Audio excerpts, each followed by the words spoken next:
They tried very hard to convince some female somewhere to come forward and say something bad about me. The media machine, which works hands in hands with the justice machine, as you know very well, did exactly that. In fact, they offered bribes effectively. They'd call up ex-girlfriends and say, if you have anything bad to say about Andrew, we can pay you $50,000 for the story.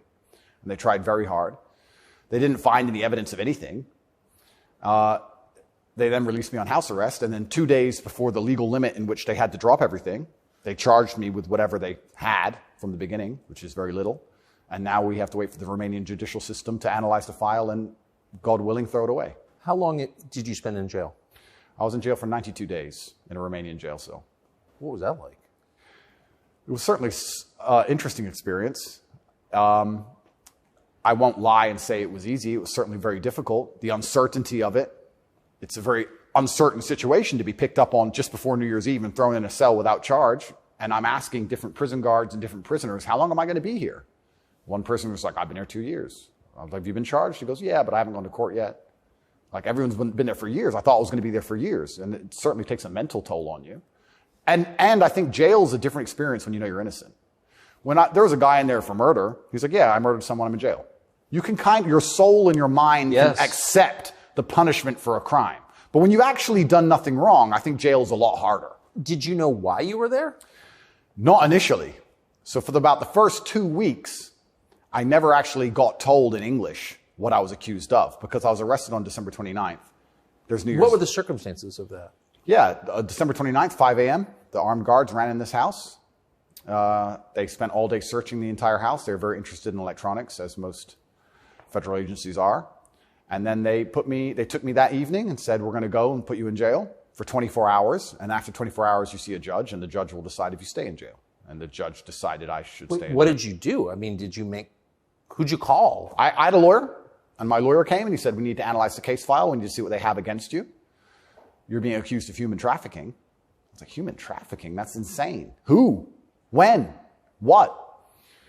I went to jail, and then I was given all this paper in Romanian. I don't speak Romanian, although I live here.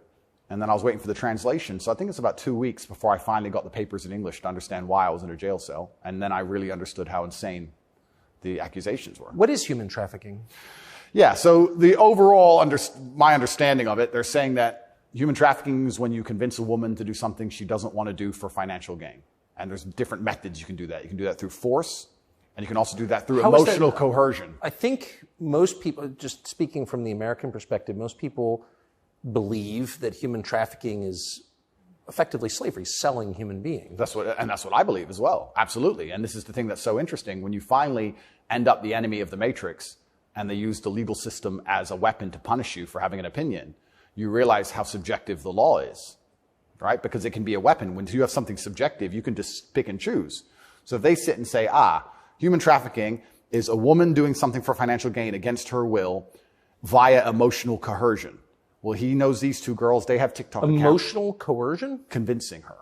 That's what I'm accused of, because they have no proof of me doing anything wrong. So they said, he's convinced these girls to do TikTok for money. The girls have said this is not true, and the state is denying their statement, saying, no, you're brainwashed, it is true. And I went to jail. So how is the state, so the state is trying to coerce the women, so how is the state not committing human trafficking by the same definition? Well, absolutely, it's very interesting. It's very interesting that you can sit someone down and tell them they're a victim when they say they're not a victim. You're a victim of being coerced, and we're going to try to coerce you into conceding you were coerced. Exactly. It's a very interesting scenario. And, okay. Yeah. And it's a very interesting scenario. And it's up until this point, no judge has looked at the evidence of the case. So up until this point, I've been to court a bunch of times. But the only reason I was in court was to discuss my preventative detention. So under Romanian law, if you being free can impede the investigation, you should stay in jail. So the judge agreed that, yeah, maybe if he's free, he can damage this investigation, because they're trying very hard to get something on this guy. So I've done a bunch of jail time. And now it just begins. The judge is going to look at the case. And like I said, God willing, I still have enough faith in the Romanian judicial system that she's going to look at this and go, this is not a crime. You're aware of the media coverage of this, however. So you're in jail for 90 days or more, and the rest of the world is talking about you. Do you know what they're saying? They're saying very heinous things, and I would hate to come across as a conspiracy theorist, Tucker, but I kind of have a feeling that this might be something to do with my influence and an attempt to slander my name. Perhaps I'm crazy. But the fact that they chose such a heinous crime and they reported it so heavily and they won't shut up and keep repeating basically a slander attack day after day after day. Also considering the fact that other people who genuinely commit heinous crimes have far more favorable press coverage. I don't want you to think I'm a conspiracy theorist. Please, Tucker, I would hate for you to come here and call me crazy. Yeah. But something very strange about it, and I think What, when Jeffrey Epstein's friends call you immoral? Yeah. The goal of it is certainly to slander my name, and I like to see it as a litmus test. I like to see it as an intelligence test. Anybody who wakes up and looks at me and goes, he's a human trafficker because of TikTok, they're fully gone. So, but from the West, just to defend the average news consumer in the West. Sure. Andrew Tate, kind of an outlaw. Yep. Lives in some palace in Romania, wherever that is. Yep. And Romania sounds like the kind of place where human trafficking is like the main industry. A lot of it happens here. That's what's so crazy about it, right? What's so crazy is if they really wanted to find a human trafficker, I think they could probably do it quite easily. But they managed to get me. That's certainly the perception. But it's one of those charges that kind of sells itself. Oh, absolutely. And it doesn't matter if you're found guilty or not, right? You're a human trafficker forever. And, but I do think that public consciousness is changing. I think with things like there's been some very large court cases recently involving some very famous people in which women were caught lying, trying to slander men's names for rape and these kinds of things. And I don't think people believe it anymore. But that scares me to a degree because I think that the typical weapon, the standardized playbook is now failing, and I don't know what the new playbook's going to be. It's almost like better the devil you know. You're too famous, you're too successful, we don't like you. Call him a rapist or a human trafficker, put him all over the news, slander his name, try and wreck his life. Now that nobody believes it, what's the next move? What are they going to try next? Wouldn't it just have been easier to commit like a massive financial crime and defraud people of billions, come up with like a fake cryptocurrency, call it like, I don't know, FTX, or just give a name to it. Yeah, something random. Steal billions and get your parents involved and buy a bunch of real estate in the Bahamas, and then like you'd be sort of a hero, right? Oh, absolutely. And I would have certainly made a lot more money than TikTok, because I don't think TikTok even pays you for views. And if it certainly does, I never got a single transaction from it. So it's a very interesting scenario. But if I was accused of a financial crime, my name would not be slandered. So of course not. You have the presumption of innocence. So just back to the jail thing. So you're in with your brother. At the beginning, I was not, but towards the end, I was, yeah. What did you do all day? It's a good question. I looked at the wall, stared at the wall, smoked cigarettes, lots of push-ups, read the Quran. You smoked cigarettes, did push-ups, and read the Quran. Basically, yes. And certainly had some introspective moments. Tried my best to get out, tried my best to via my small phone calls, understand what's happening in the outside world. Tried to make sure that the people I love and care about are taken care of, because I'm the man of my family, and I'm also the man of quite a large, I wouldn't say empire, but life. And there's a whole lot of people who rely on me. You know, you have staff and families, you have children and families. I know the feeling, yeah. So when you're plucked from that, it's kind of strange. You're in jail and you're concerned for yourself, but your primary concerns are also all your duties as a man. I have duties as a man. I don't want children to starve. You've got a whole tribe. I've got people to pay. So it was very, very frustrating, constantly trying to make sure everybody else was okay and feeling helpless. That's what hurt me the most. I was trying to make sure everybody I love and care about was fine, and I wasn't as powerful as I should have been. And that was very upsetting. And especially if they were going to keep me there for years, I was having serious concerns about how I can feed the people I love. Did you ever come to the edge at all? No. I certainly had some days I was less happy than others, but I made sure that my mindset was built in a way that I could always be doing something constructive. And also, I think you get what you give in life. And if I ever felt particularly sad on a day, I would try very hard to make other people happy, because if I made other people smile, I'd feel better. So even the dinner ladies or the prison guards, I'd try very hard just to make people smile. I know it sounds silly. Some of the prison guards were more open than others, but there was a couple prison guards who were ice cold, who didn't want to say a word to me. And I'm like, hey, bro, your hair looks amazing. And he just stare at me like he wants, shut up. But I just try my best to cheer people up, to cheer myself up. And as a man, all you can do is just find the resolve to continue doing the best you can in the current circumstance. So, what were the other prisoners like? I don't want to insult Romania in any way, and I love this country, and I chose to live here. But if I had to describe it for the people, for an American audience to understand, I don't think Romania and a lot of these countries have the same kind of mental health setup or the mental health support that a lot of Western nations have. so you end up in jail. So I think there was a lot of mental health problems inside the jail. So it was very similar. It wasn't just a jail. There was also a lot of mental health problems in there, which adds a new complexity and a new dimension to the suffering, because there's just random screaming and there's suicide and it's certainly not a very nice place to be. Oh, so it's horrifying. Yeah, I don't want to go back. You hear the phrase Romanian prison and it sounds tough. So it was what you would imagine. It is. And when this process is over, there's a lot more I will say, but I will say the staff were very nice to me, and I want to make this clear. I want to make it very clear that all the staff in the jail were very professional and very nice to me. I would almost say that they believed I was innocent, and they understood that I didn't belong there. There was a semi-apologetic vibe to the way I was treated by the guards, if that makes sense. Yes. They understood very well. I don't think anybody, like I said, with a functioning brain believes that me at the age of 35 decided to steal TikTok money and ruin my entire life without financial motivation to girls who say they're not victims of anything. I don't think anybody with a brain... Well, the fact that you're not accused of a sex crime or of violence, which I think most people don't really understand. Yep. And they can look it up. Yep. I mean, but you're not actually accused of Correct. Rape, Correct. Selling anyone, Correct. Pimping. Correct. Okay.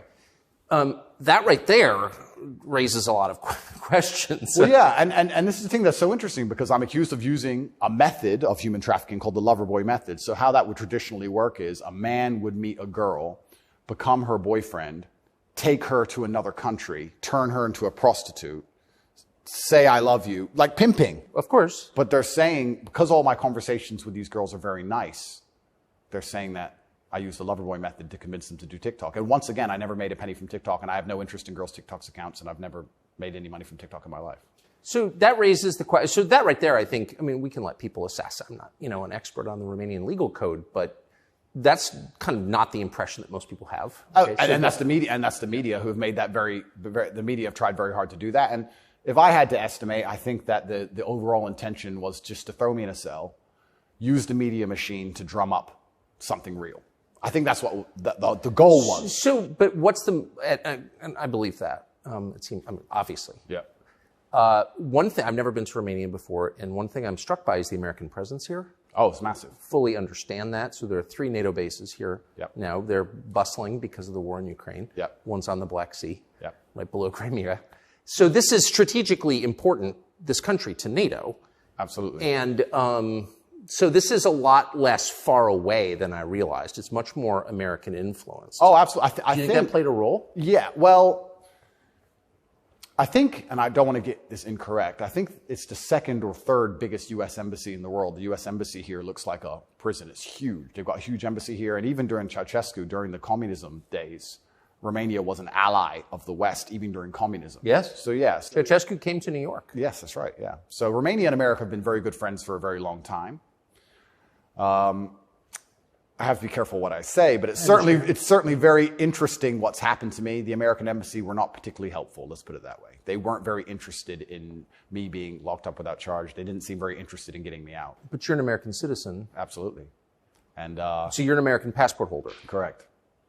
So I think the average American believes, perhaps falsely, that if you're accused of a crime in a foreign country, particularly a less developed country like Romania, you go to the U.S. Embassy and someone takes an interest in your case just to make sure that your treatment falls within, accepted standards of justice. Yeah, they came to see me, but when I was asking them what they can actually do about all of this, they weren't particularly helpful.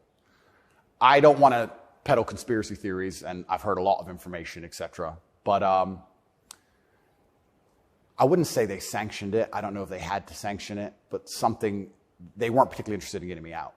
But at least they came to see me more than once. I mean, they kind of pretended to care. The UK embassy didn't even pretend to care. The UK embassy was, I really think they enjoyed it.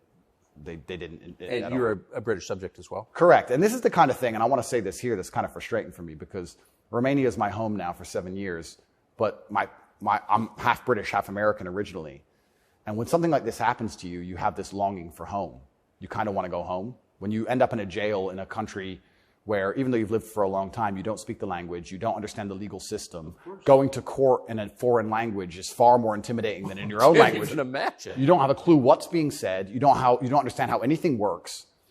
And then you kind of have this longing for home, but I feel like my home countries hate me, and they hate me because of my message, which I believe to be a positive message. So you kind of have this strange feeling of homelessness, because it's like, well, if I go to the UK, I believe they're going to attack me the same. If I go to America, I believe they're going to attack me the same.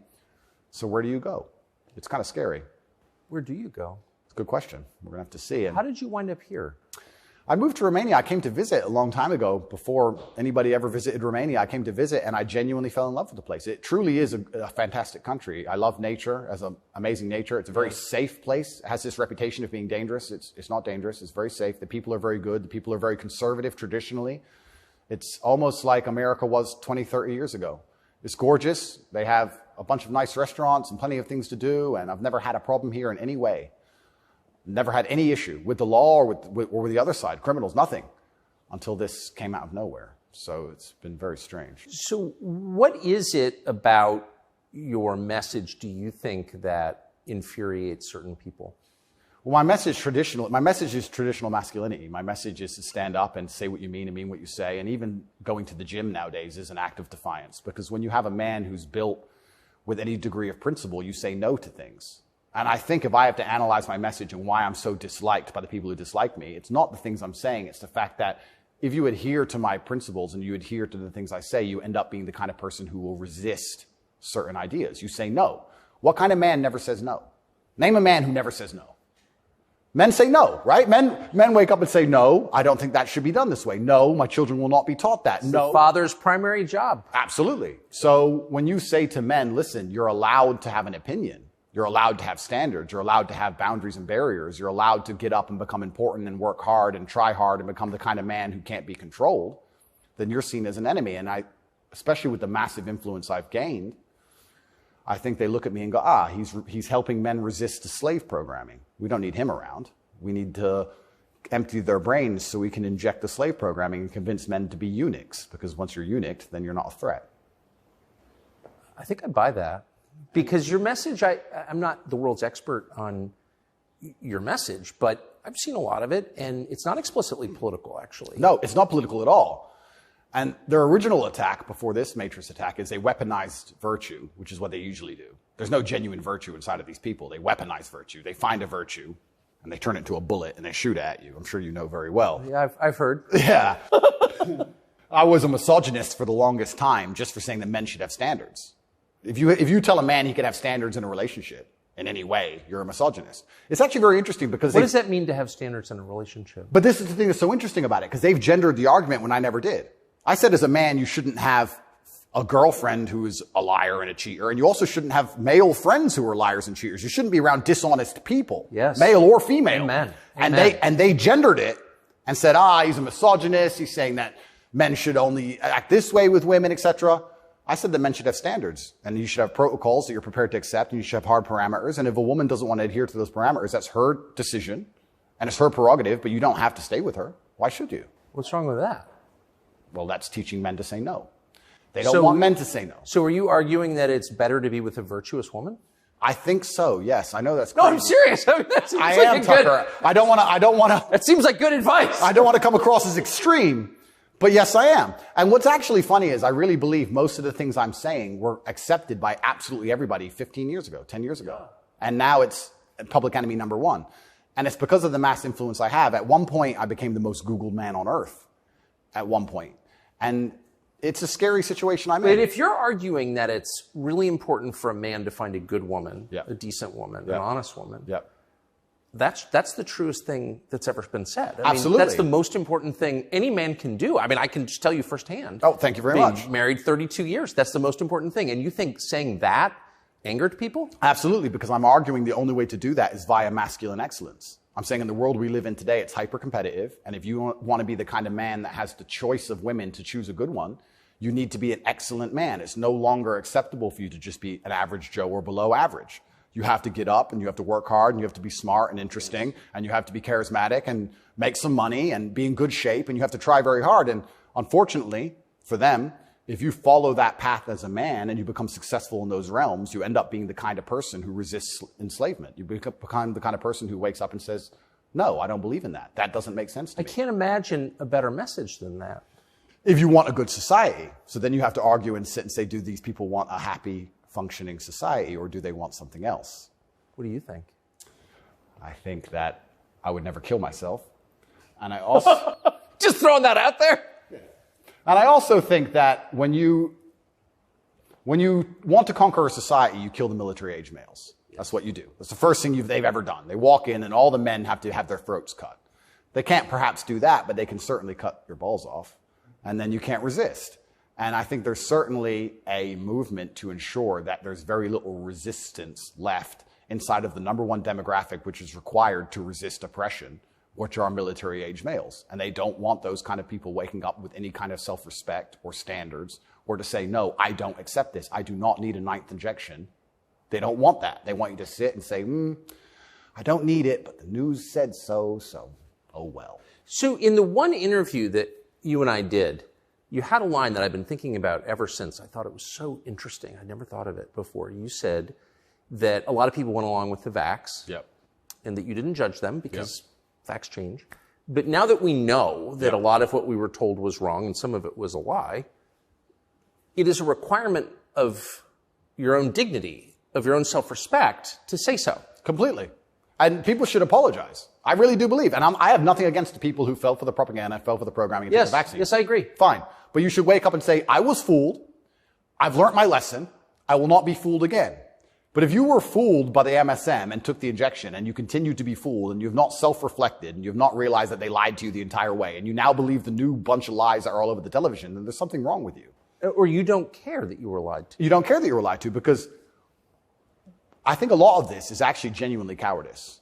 I think it's a very easy worldview. The life is easier if you accept the news tells the truth. Yes. Everything they want me to believe is true. Everything's nice and simple. Good guys, bad guys, doop-de-doop-de-doo. And if you want to actually wake up, it takes a degree of bravery, because then you have to destroy your entire worldview, everything you've ever understood and everything you're told, and you have to really look at the world and go, oh, this is a mess. And that takes bravery. And once again, that's why they don't want men to be brave. They want you to sit there and go, oh, it's easier if just, CNN said, so it must be true. And it's cowardice. And they're trying to instill cowardice in all of us. That's what they're trying very hard to do. And I think even just me as a person, the people who hate me, my detractors who dislike me so much, even if I say nothing, I just turn up, big, bald, strong, fast car. It's just me. I'm like the enemy to them, because I symbolize men who don't comply, and not don't comply in a negative law-breaking way, but don't comply if we don't agree with that or we don't see common sense in that, we're going to politely decline, and that's simply not allowed.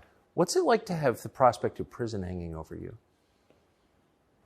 I think that I like to believe that this is a test from God. I like to believe that if you become the most Googled man in the world for saying that you have mental resilience, that God is going to make sure you don't have that degree of fame without testing you. I like to believe that God comes along and says, yes, I've allowed you to become the top G. We're going to see if you really are the top G. I believe that's how the world works. It's certainly intimidating, especially knowing you're completely innocent.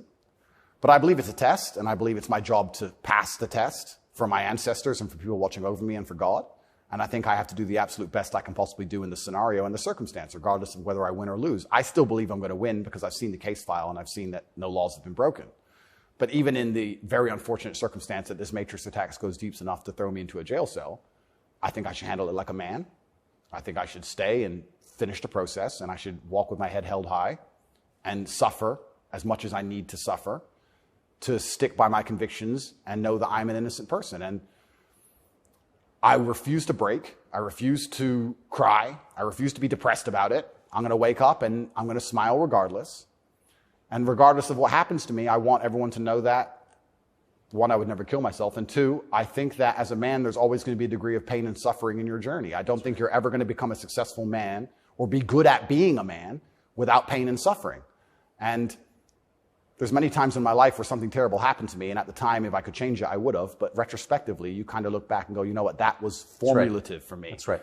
That is what God decided I needed to become who I became. So all of the pain and all the suffering I've ever gone through in my life ended up, in the end, building me into the person I am, and I'm proud of who I am. So if God decides I need to go back to a Romanian dungeon for however many days, then all I can do is accept it and accept his plan and accept that it's going to make me a better person. And so you see the hand of God in your life? Absolutely. I think that he is the best of planners. And like I said, if you retrospectively analyze all the times in life you wish you could have changed things, yes, he knew better. And I'm going to have to accept that. When did you conclude that? I guess I always kind of knew. I was atheistic for a while when I was younger. But as you get older, you start to look at the world and understand that the thing for me was actually, I guess, a scientific principle. It was Newton's law of equal and opposite force. If there is evil in the world, and I'd like to think we both agree there certainly is, yes, there has to be an equal and opposite force, which is good. And I would like to think of that as God. Even the idea of God as a notion, even just as a concept, if that idea of God resists evil, then God is real. If you have two islands, you have two people, let's say a ship crashes, and you have two people who swim to two different islands, and one island they're atheists, savages, and they rip you apart, and the other island you get there and they believe in God and they believe they're not allowed to kill you. Even just their idea of God saved your life. So I think even just the concept of God in and of itself, if enough people believe in it makes them do good, then God must be true, and that's the equal and opposite force to the evil of the world. And this is how I view it. So I don't see how anybody with a conscience cannot believe in God anymore. That's such a profoundly different worldview from the one that we're presented with, I think. Yeah. Do you think that's maybe the division in the West between people who see those forces at work and those who don't? I think the West is actually split between people who think and people who don't think at all. I think the people, there's no such thing as these two opposing worldviews. I think people believe there's worldview A and worldview B. I disagree with that. I think there's worldview A, the good guys, which are primarily people who do believe in God, do have parameters, do believe in standards, do believe in self-respect, do know how to say no. And there's worldview B, which changes day by day, based on what they're told, which means they have no real worldview at all. They just repeat. And they have no standards and they have no parameters. There's nothing you can tell them that will make them wake up and go, that's wrong, because they have no inherent morality. So you can say bestiality is accepted and encouraged now. It's good for you for climate change. And they'll sit there and go, oh, for climate change, oh, well, off we go. And they'll just do it. So I think you have a camp of people who think, and you have a camp of people who repeat. And I don't think there's actually the opposing side to the good, I don't think function as a thinking populace at all. I think they simply repeat. It feels like the conflict between those two groups is getting more intense. It's certainly getting more intense. And it was interesting for me because, and I want to be an optimist, but I lost so much faith in humanity during COVID. If you would have told me how COVID would have gone down before COVID, I'd say, no way. We're not that bad. I thought the people aren't that dumb. But when I experienced COVID, it's actually scary. You see how the Nazis managed to do what they did. You see how they managed to put people in concentration camps. You see it. And I had a very unique view of COVID because in the first days of COVID, when people were falling over in China and the Italian hospitals were overrun, at the height of the panic, when most people believed, because it was the very beginning, early stages, my brother and I had a very logical conversation and said, we're two military-aged men in very good physical condition. If we die of this, the world's over. If it can kill us, it's zombie apocalypse. So why are we going to live in fear? So we found the only two countries that were open, which were Sweden and Belarus. We had just been to Belarus. This is before the Ukraine war. We'd just been there. We decided to try Sweden. So for the first 3 months of COVID, during the height of lockdowns, when Florida was closed, when it was absolute... I remember. Yeah, when it was the craziest lockdowns globally, me and Tristan are in Sweden in absolute freedom. They had no restrictions, no masks, no vaccine passports, no social distancing, nightclubs are full, restaurants are open, perfectly complete normal society. Nobody talks about this anymore. Nobody talks about, wait, Sweden never did a thing. Everything functioned perfectly fine the entire time. And they don't have it. Where's their mass? Where's their their winter of severe illness and death? Yes. They never had one. It's a cold country. Never had one. So we were living in Sweden, living completely normal lives, seeing the internet and seeing this insanity. And we're like, well, surely if we just put up a few videos of us partying in Sweden in nightclubs, this will wake people up. People ignored their own eyes. That's the scariest thing about everything, is that they can get to a level where, with the media machine, where people will genuinely ignore their own eyes. I don't understand how you can get people so brainwashed that they will see that the sky is blue, and then they'll watch that the sky is green, and then they'll look at it again and go, the sky's green. It's crazy to me. But COVID proves they can do that.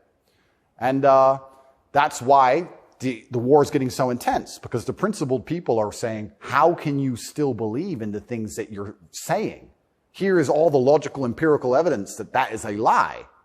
But these people are ideologically brainwashed, and they don't want to take enough. They don't have the bravery it takes to wake up and accept that they're being lied to. So they'd rather just, to the end of time, repeat what they're told. And it becomes more and more intense as it becomes more and more ridiculous. That's so scary. As it becomes more and more ridiculous, the more intense both sides get. Yes. Right?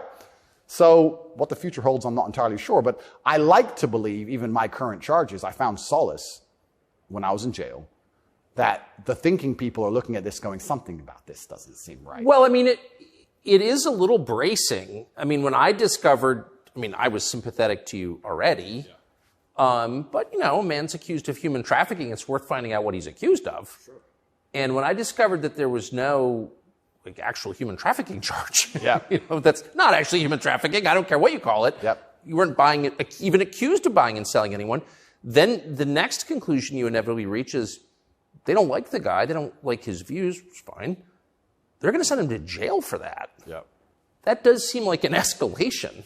Absolutely. But if they don't like your views and you're inspiring millions of people to resist slave programming, you become a threat. Like, they discuss me. But you can't send a guy to jail because you disagree with him. You shouldn't. But even before I went to jail, the members of parliament in the UK were talking about me and what a dangerous role model I am for young boys.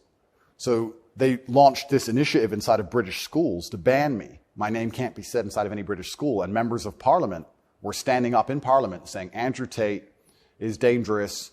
He's encouraging young boys to have misogynistic views, because I'm literally telling young men to go to the gym and to stand up for themselves and believe in themselves and believe in something.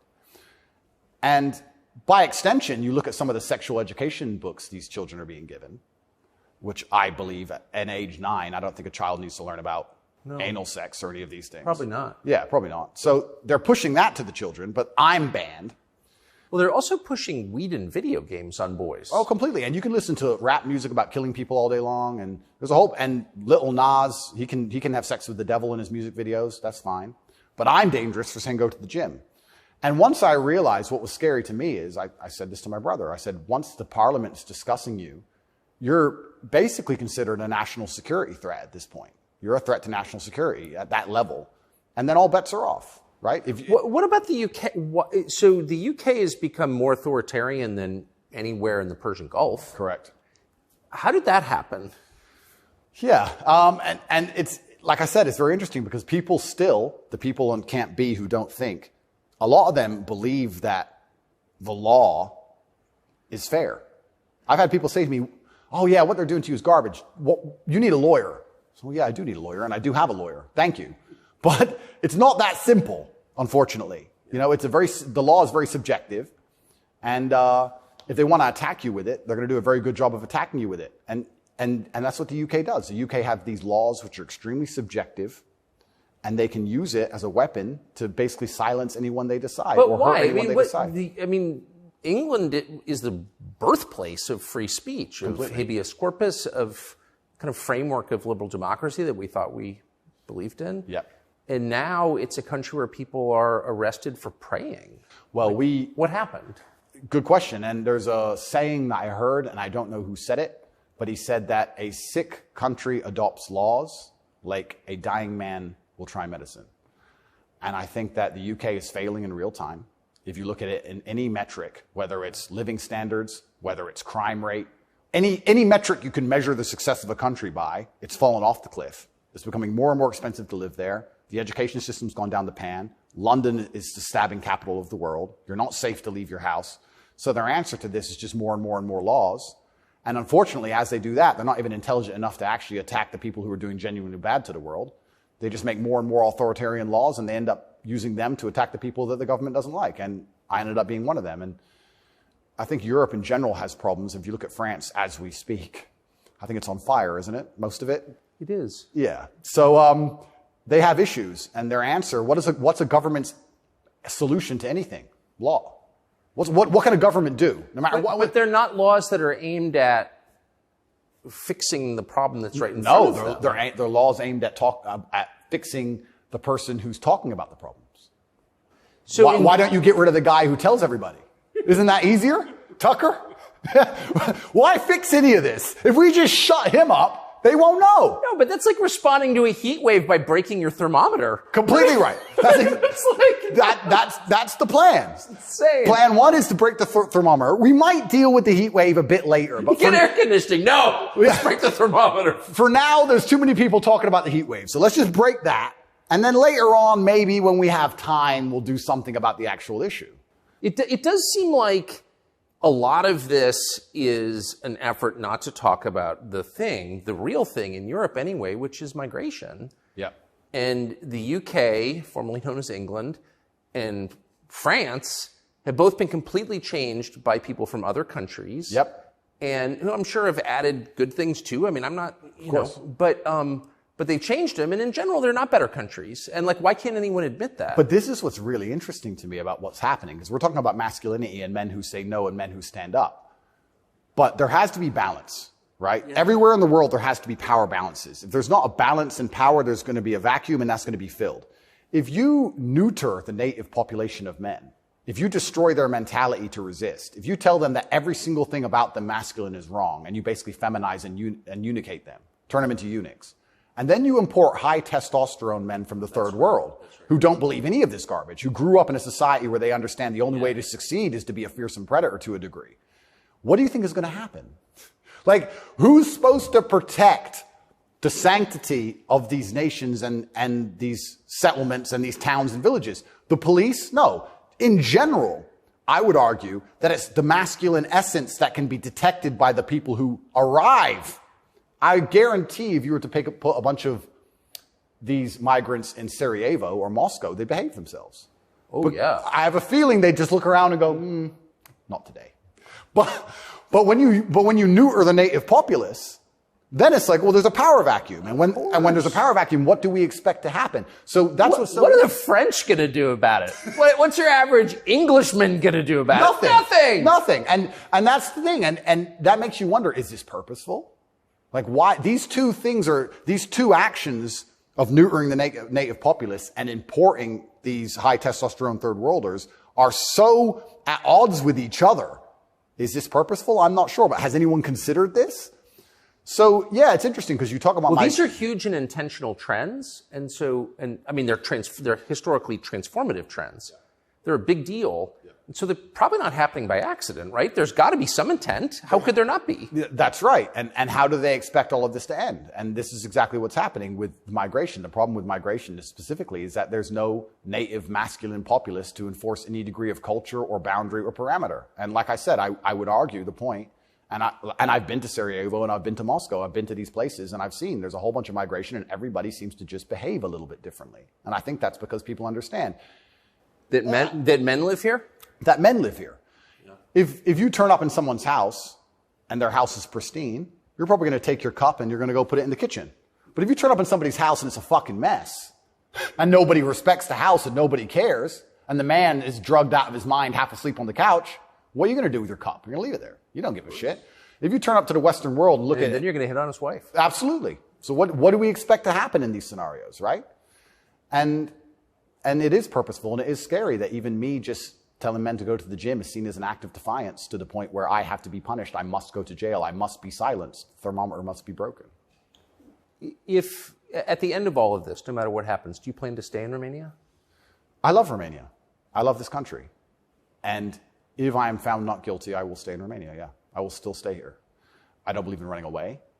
I also believe, and perhaps this is... Yeah, I didn't even want to ask you that because you've got a legal case pending, but I mean, presumably you're rich enough to run away when you haven't. Correct. I'm not going anywhere. I think if I was anywhere in the Western world, this would have happened to me. I don't think this is Romania's fault. Let's put it that way. I don't think this is Romania's fault. I think if I resided in Switzerland or France or Italy, the same thing would have happened. From knowing what I know. I think it was going to happen to me regardless, and I think I do have a large amount of sympathy, especially amongst the Romanian population. I get thousands of messages a day from Romanians apologizing to me. I think the people here actually like me. My waiter at lunch yesterday is one of them. He wanted you to know, yeah. Oh, amazing. This is what I mean. Everyone understands what's happening. My problem is not with Romania. I don't hold any personal grudges against Romania. I think that this Matrix attack was going to come to me. Basically. What is the Matrix? Good question. I guess some Americans call it the deep state, but I like to look at it in a more global way. When I say the Matrix, I think there are certain agendas which are being pushed. I think the media machine and the judicial systems of the world work together hand in hand. I think the goal is to control people's minds to a point where they don't discuss anything that's important. The reason I use The Matrix is because I've watched that movie a few times and it has so many similarities to the... Have you seen the movie? No. You've never seen the movie The Matrix? No, I don't watch any movie. I don't want to talk about it on camera. No, I'm very dyslexic and it's hard for me to watch video. Got it. Honestly. Understood. But there's so many similarities, and the basic premise is that humans' minds are controlled and put inside of a false reality so that their body heat can be manifested for the machines. And I don't think it's much different to reality. Our minds are controlled. We're put in a false version of reality. We're told things aren't true. We're arguing over things that don't matter. We're observing a false version of events. And the goal of it is just to distract us long enough for our bodies to be used for the machines, to soulless. And I think it's pretty similar. Pretty similar, striking similarities. And even then, there's a bunch of other similarities which are difficult for me to explain. You haven't watched the movie, but there are agents inside of the Matrix, and the idea of the agent, the purpose of the agent is to make sure that nobody understands how the Matrix really works and to wake anybody's mind up. They want to keep you asleep. And any person can become an agent at any time. If they're not unplugged, if their mind is not free, they can become an agent, and their job is to keep you asleep. And you see agents all the time. COVID awoken me to agents. When I would sit and talk to somebody and they seemed perfectly rational and normal until I mentioned COVID, and then they'd fully change. No, it's dangerous. No, what do you mean? What do you mean? Are you crazy? My grandma got sick. And they became an agent instantly and started repeating the news to me. And I was like, your grandma got sick. How old is she? 97? Interesting. Oh, I better lock myself in my house then. Dumbass. So, agents exist and the Matrix exists, and I think most people's version of the world is a false one. The idea and the world that most people have in their mind and how society functions and how all these things function, I genuinely believe is completely false. I think they've all been lied to. I don't think anybody understands how any of the world works. And I try and use some very simple, very simple analogies to wake people up. I said to one of my friends once, I said, if me and you could play video games for $10,000 and you could cheat, would you cheat? He goes, well, no. I was like, if I was whooping your ass and it was 10 grand a game and you could cheat, would you cheat? He goes, yeah. I was like, all right, so you accept that people cheat to win in a video game for a menial amount of money. You think they're not going to cheat for something that matters? Yeah. I think this they're not going to cheat for something important? You understand what I'm saying? Oh, yeah. Yeah. So, how about to get the most important job in the world, President of the United States? I would never kill myself. I mean, people kill each other over insurance fraud. You don't think, right, yeah. Yeah. So when you actually understand how the world really works, what was really interesting? I remember there was this big military coup in, was it Myanmar or Burma? One of these, there was a big military coup like a year ago or something. And nobody really cared. They mentioned it on the news a little bit. And I looked at it and I looked into it. And they were talking about how the two political parties were almost 50-50, and then in the 90s, something changed, and now one political party just smokes the other one, and the military took over to restore democracy and all this stuff. It was very interesting, the voting machines they used. Really interesting, something to look into. A lot of countries like that. Philippines, also true. Why do you think support for the war in Ukraine, support for Ukraine's side in the war against Russia, support for a war against Russia in the West, is kind of the bottom line issue for the people who run the U.S. government and for the American media? Why? I mean, I guess you could argue about it, but there isn't an argument about it in the United States. There's a position, and anyone who doesn't hold it is attacked and punished. Why? Why is that so important? Well, the first thing I think we should all do is I think we should all give Putin credit for curing COVID, right? Because when his invasion happened, COVID went away. So thought about that. Think about it. It's almost to the day. So we have to give him some credit at least for doing that. He may be the bad guy of the world, but at least he cured COVID for everybody nearly instantly. Fair. Thank you, President Putin. I, up until this point, never really commented too heavily on politics. Yes. But I understand very well, I like to believe what's happening with Ukraine and Russia. And what I will say to the people who are watching this at home is that if you are naive enough to believe that there are good guys and bad guys in wars, and it's as simple as good and bad, and that the bad guys are crazy and the good guys want freedom, then you need to do a little bit more investigation into what's really happening. And when you look at the vested interest of any country or any person... Can I just ask you to pause and just comment? That's the truest thing, what you just said. That is and anyone who doesn't understand that should shut the fuck up. And I mean it. Having seen war, anyone who's telling you that it's Churchill versus Hitler is an idiot. Complete. Well, I'll give you an example. When my father was still alive, Excuse me. Yeah, no, it's true. When my father was still alive, my father died 6 or 7 years ago. I was a lot younger. The war in Afghanistan was going on. He died 6 or 7 years ago. How old was he? 56. Oh, gosh. Yeah, he died. But the war in Afghanistan was going on. And I remember asking my dad, saying, why do the Taliban even fight and resist the American war machine? They don't stand a chance. Like, why are these terrorists even fighting against the American war machine? And my dad said, they're fighting for their way of life. They want their wife, and they want their children, and they want their society and their language, and they don't want pride flags, and they don't want American bullshit, and they don't want to be told what to do.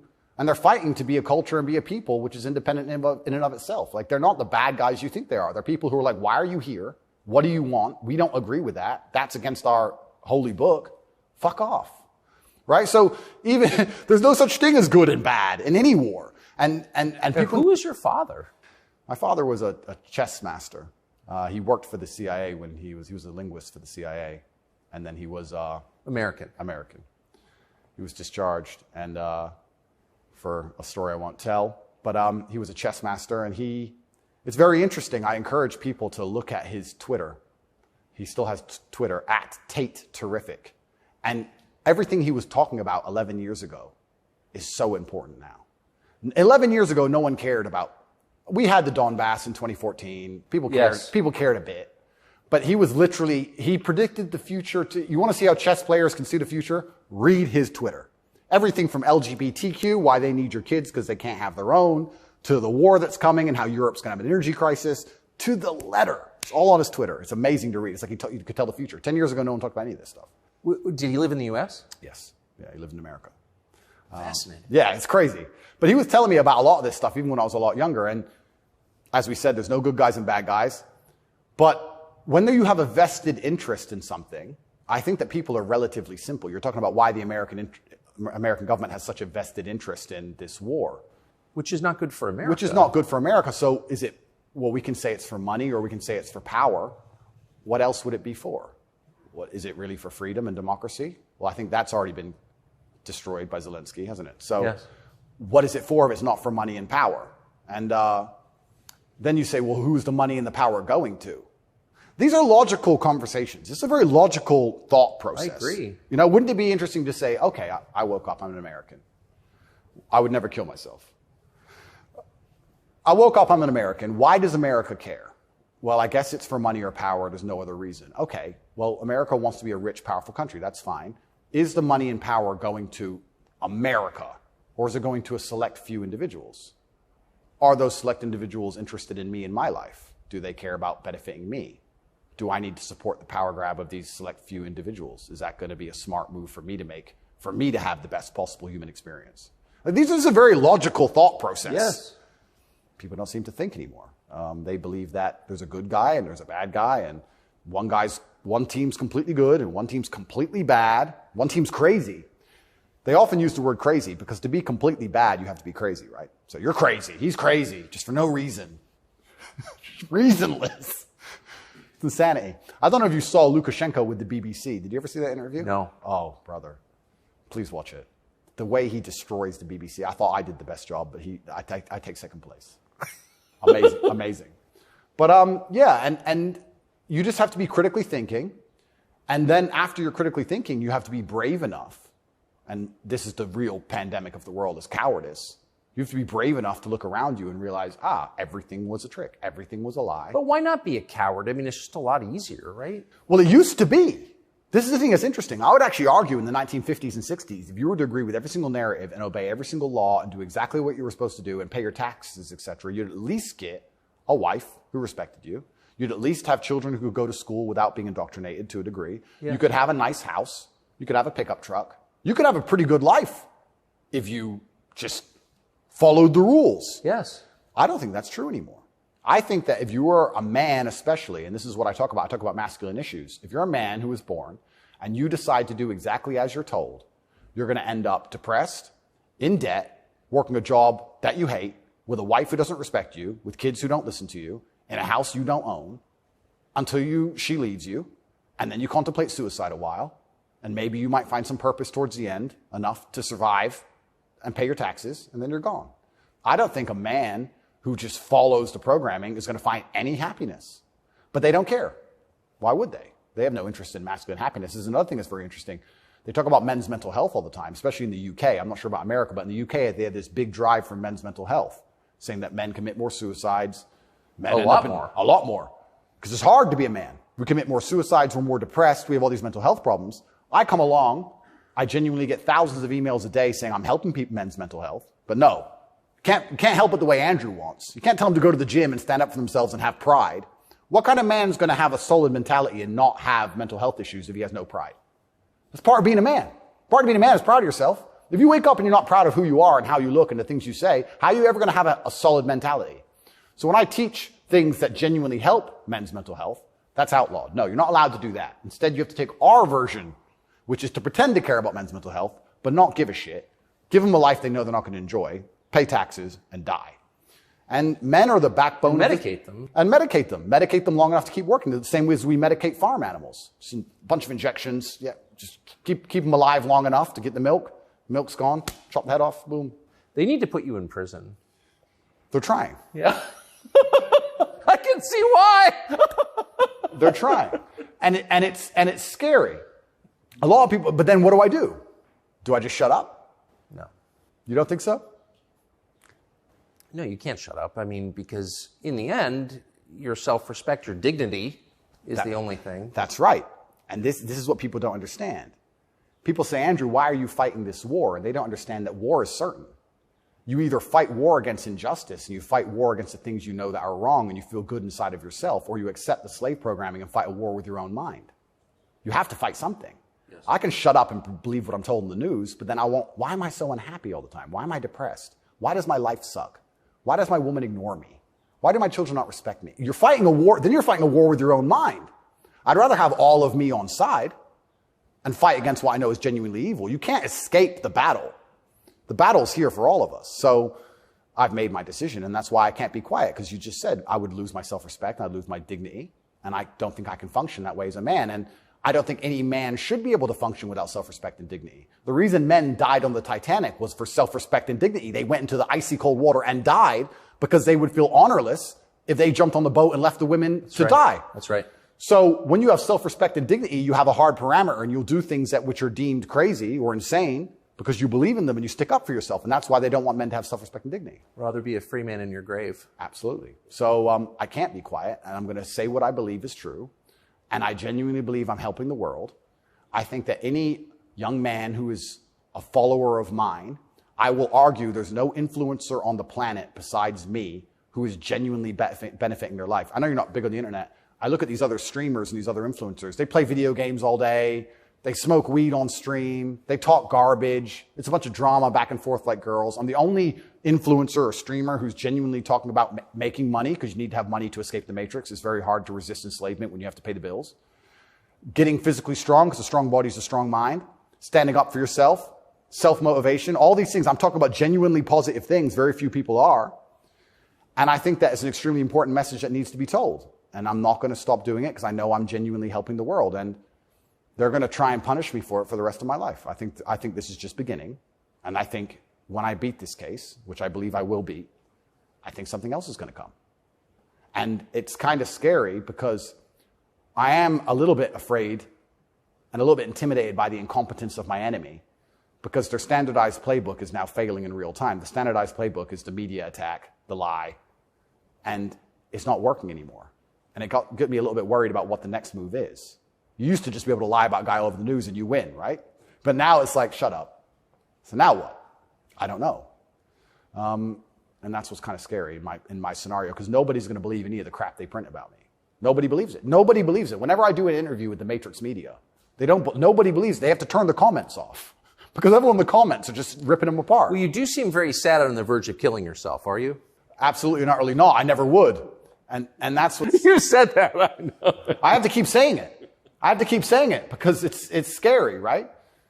But I believe you get 3 lives. I think they cancel you initially. And then when that fails, they try and put you in jail without a reason. And if that fails, there's only one option left after that. That's right. So I'm in a very scary scenario. But I guess the same as the men on the Titanic just couldn't get on the lifeboat. I just can't stop saying what I believe to be true. If a young man comes to me and says he's depressed, I'm going to tell him how to become a kind of man who's proud of himself. And if that makes him the kind of person that resists slave programming, I'm always going to be public enemy number 1. You've said depression isn't real, or it's not, as the way we describe depression isn't accurate. What do you think of depression? When I say depression isn't real, that really upset the world, especially the liberals, because they all live on medication, right? When I say depression isn't real, I'm saying that because I don't believe in things that can take away power from me. If I believed in depression, I would have been depressed in jail. But I can't be depressed if I don't believe in it. If you don't believe in ghosts, how can you be haunted? You have 2 people in a haunted house. One believes in ghosts, one doesn't. There's a knock in the night. One wakes up, calls an exorcist, is terrified, looks for a ghost. The other guy doesn't believe in ghosts. Knock in the night, goes back to sleep. It's the belief in the ghost that gives it the power. If I don't believe in depression, I believe in feeling depressed. Sure, we're humans, we have emotions. Sometimes we feel depressed, sometimes we feel happy. I don't believe in the idea of becoming a depressed person who has depression. I don't believe in that. I don't think that's possible for me. So if I don't believe in it, how can it happen? I don't believe in depression. So why would I not adopt the mindset that makes me the most capable predator I can possibly be? Why not adopt the mindset that makes me as competent and as fearsome as possible? If you have to install software in your own mind, why would I not install software that makes me capable of not only driving a Bugatti and flying on private jets, but sitting in a Romanian dungeon covered in cockroaches? I need to be able to do all of it. So why would I believe in something that made me incapable? I don't believe in depression because I think that even the belief in and of itself, when you feel depressed, you'll start to consider, maybe I have depression. Then you go see a psychiatrist who tells you have depression. Then they want you on pills. It's the belief that goes down the spiral. If I feel sad, I go, I'm depressed today. I'll be fine tomorrow. So why, I suspect you're right, or what you're saying is pointing toward truth. That's my personal view. But even if I disagreed with you, I disagree with you. Why is that so offensive, what you just said? Well, that's what's interesting, because when I said depression wasn't real, the number of people who would attack me defending depression, this is what I didn't understand. Right. You say depression isn't real, but depression's ruined my life, and it's super real, and it ruined my life, and I lost my marriage. I'm like, if I told you it wasn't real, you should be coming to me saying, tell me how it's not real. Please help me with my depression. Why are you trying to convince me that it's real? Why are you sticking up for it? And why are you defending depression? And why would I adopt the thinking of someone who's sad? Why would you're going to convince me to take your worldview. You just told me your wife left you, you're fat, and you want to kill yourself. And you want me to sit here and go, with my perfect life, and go, you know what? I want to think like this guy. You're out of your mind. I don't believe in it. And because I don't believe in it, it's made me the kind of person who can't become depressed. And the reason they don't like me attacking that is because depression is a fantastic way to subdue a population. Right? If everybody's depressed, it's hard to have a revolution. You're depressed. Oh, they've locked us all in our houses. I don't want to go outside anyway. I'm sad. Right? So depression's a fantastic tool of population control. They have no problem with you being depressed. They have a problem with you being the opposite, principled and energetic. No, you don't want principled, energetic people. That's a problem. A bunch of depressed people, easy. If you had to invade a country, would you rather the opposing army be principled and energetic or depressed? I'll tell you, I would not want to be invaded by a cheerful army. Absolutely. That's scary. They're having too much fun, right? You want them all to be depressed.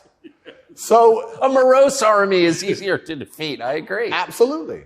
So depression is a defended idea. You're not allowed to even talk about it. You're not allowed to help people get out of it, right? They like the idea of a depressed population. And this is what I say to people. Now, I'm not stupid. I understand like PTSD is real. I understand mental health is real. I'm not saying that, but I say if you're an 18-year-old boy or 18-year-old man and your life is pretty much okay. Bacteria didn't steal your eyesight, which could have happened. You never had a car crash and lost both of your legs, which could have happened. You're actually very fortunate. And you wake up and you say, I'm depressed. I think you're an idiot. I don't think you're depressed. I think you've been psyoped. I think you feel a little bit of depression, and you can fix that by changing your life. I think if you became rich and strong and smart and successful, and you worked hard and you dedicated yourself and you were motivated and you tried your very, very best to become excellent, you probably wouldn't feel depressed anymore, which means it's not a disease, is it? So why would you, the only reason you're even saying you have depression is because you believe in it. So you're arguing for cause and effect. You're saying if you live a certain way, you're going to feel a certain way. Absolutely. And I also would argue that I think we've evolutionarily, even though I do believe in God, I think that we've designed ourselves and the human has grown into a way where if you feel depressed or sad, I think that's a fantastic trigger or a warning signal to do something. If you were to say to me, Andrew, you have to complete this monumental task. You have to conquer the world. I would say, okay, but I need a emotional motivation to do that. I need to be unhappy having not completed the task. I need to be uncomfortable, right? If you're uncomfortable being out of shape, you'll get in shape. If you're happy being out of shape, then you're just going to stay out of shape, right? So if you feel a degree of uncomfortableness inside of your mind, I think it's just your mind telling you that something about your life needs to change. Yes. You need to get up and change something. Guys would say to me, I'm depressed because I'm fat and I have no girlfriend.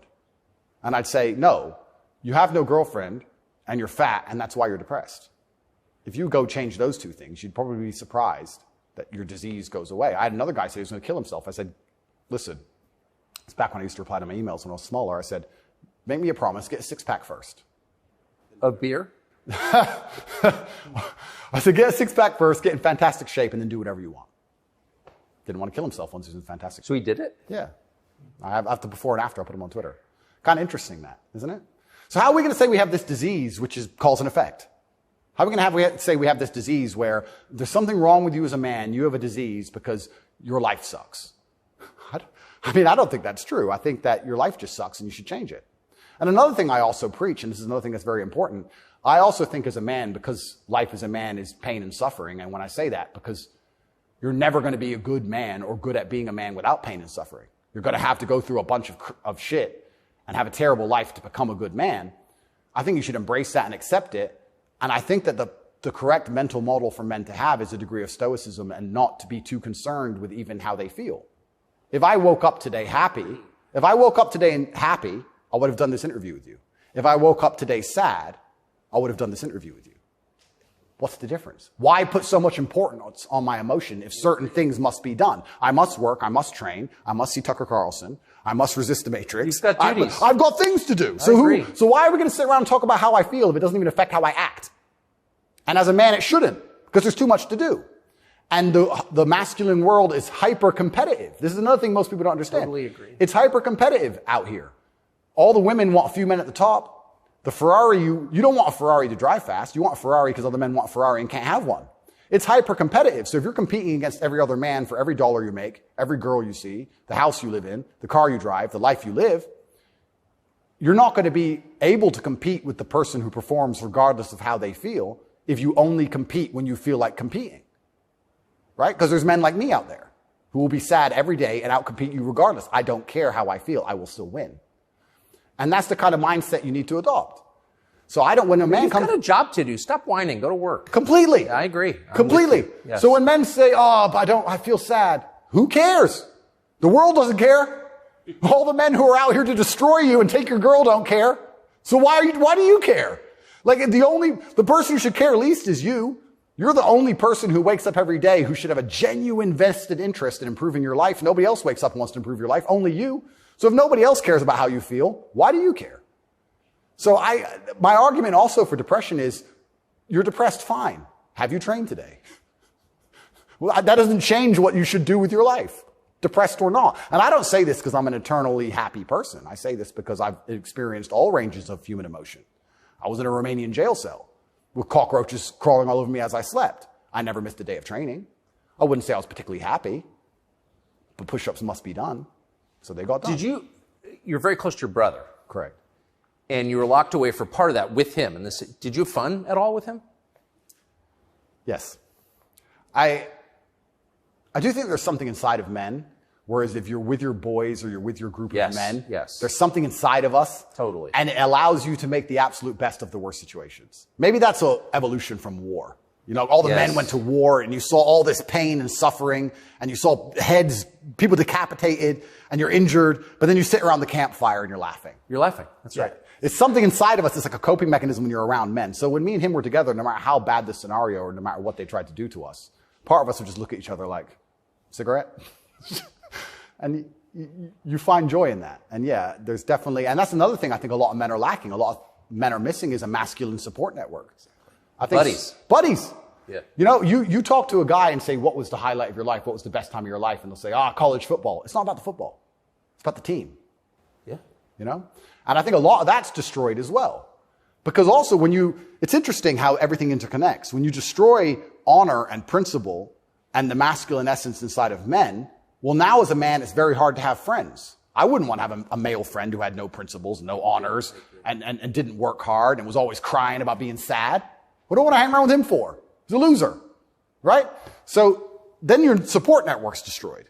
And I think that men have always needed that since the dawn of time, and I think that's gone. But they don't have friends. Men, especially middle-aged men, have no friends. Absolutely, because they've been told that to give them all away and do as the wife says, and then she left him. No wonder he wants to kill himself, wouldn't you? No wonder he's depressed. It just sounds like the worst existence ever. And now we're living in a world now, especially, where everything is hyper-competitive, especially the sexual marketplace. Like if you're a 52-year-old, overweight, average income, no fame dude, and you have to find a girl, it's going to be pretty difficult to find a good one. It's going to be very hard. So we're like, of course he's lonely.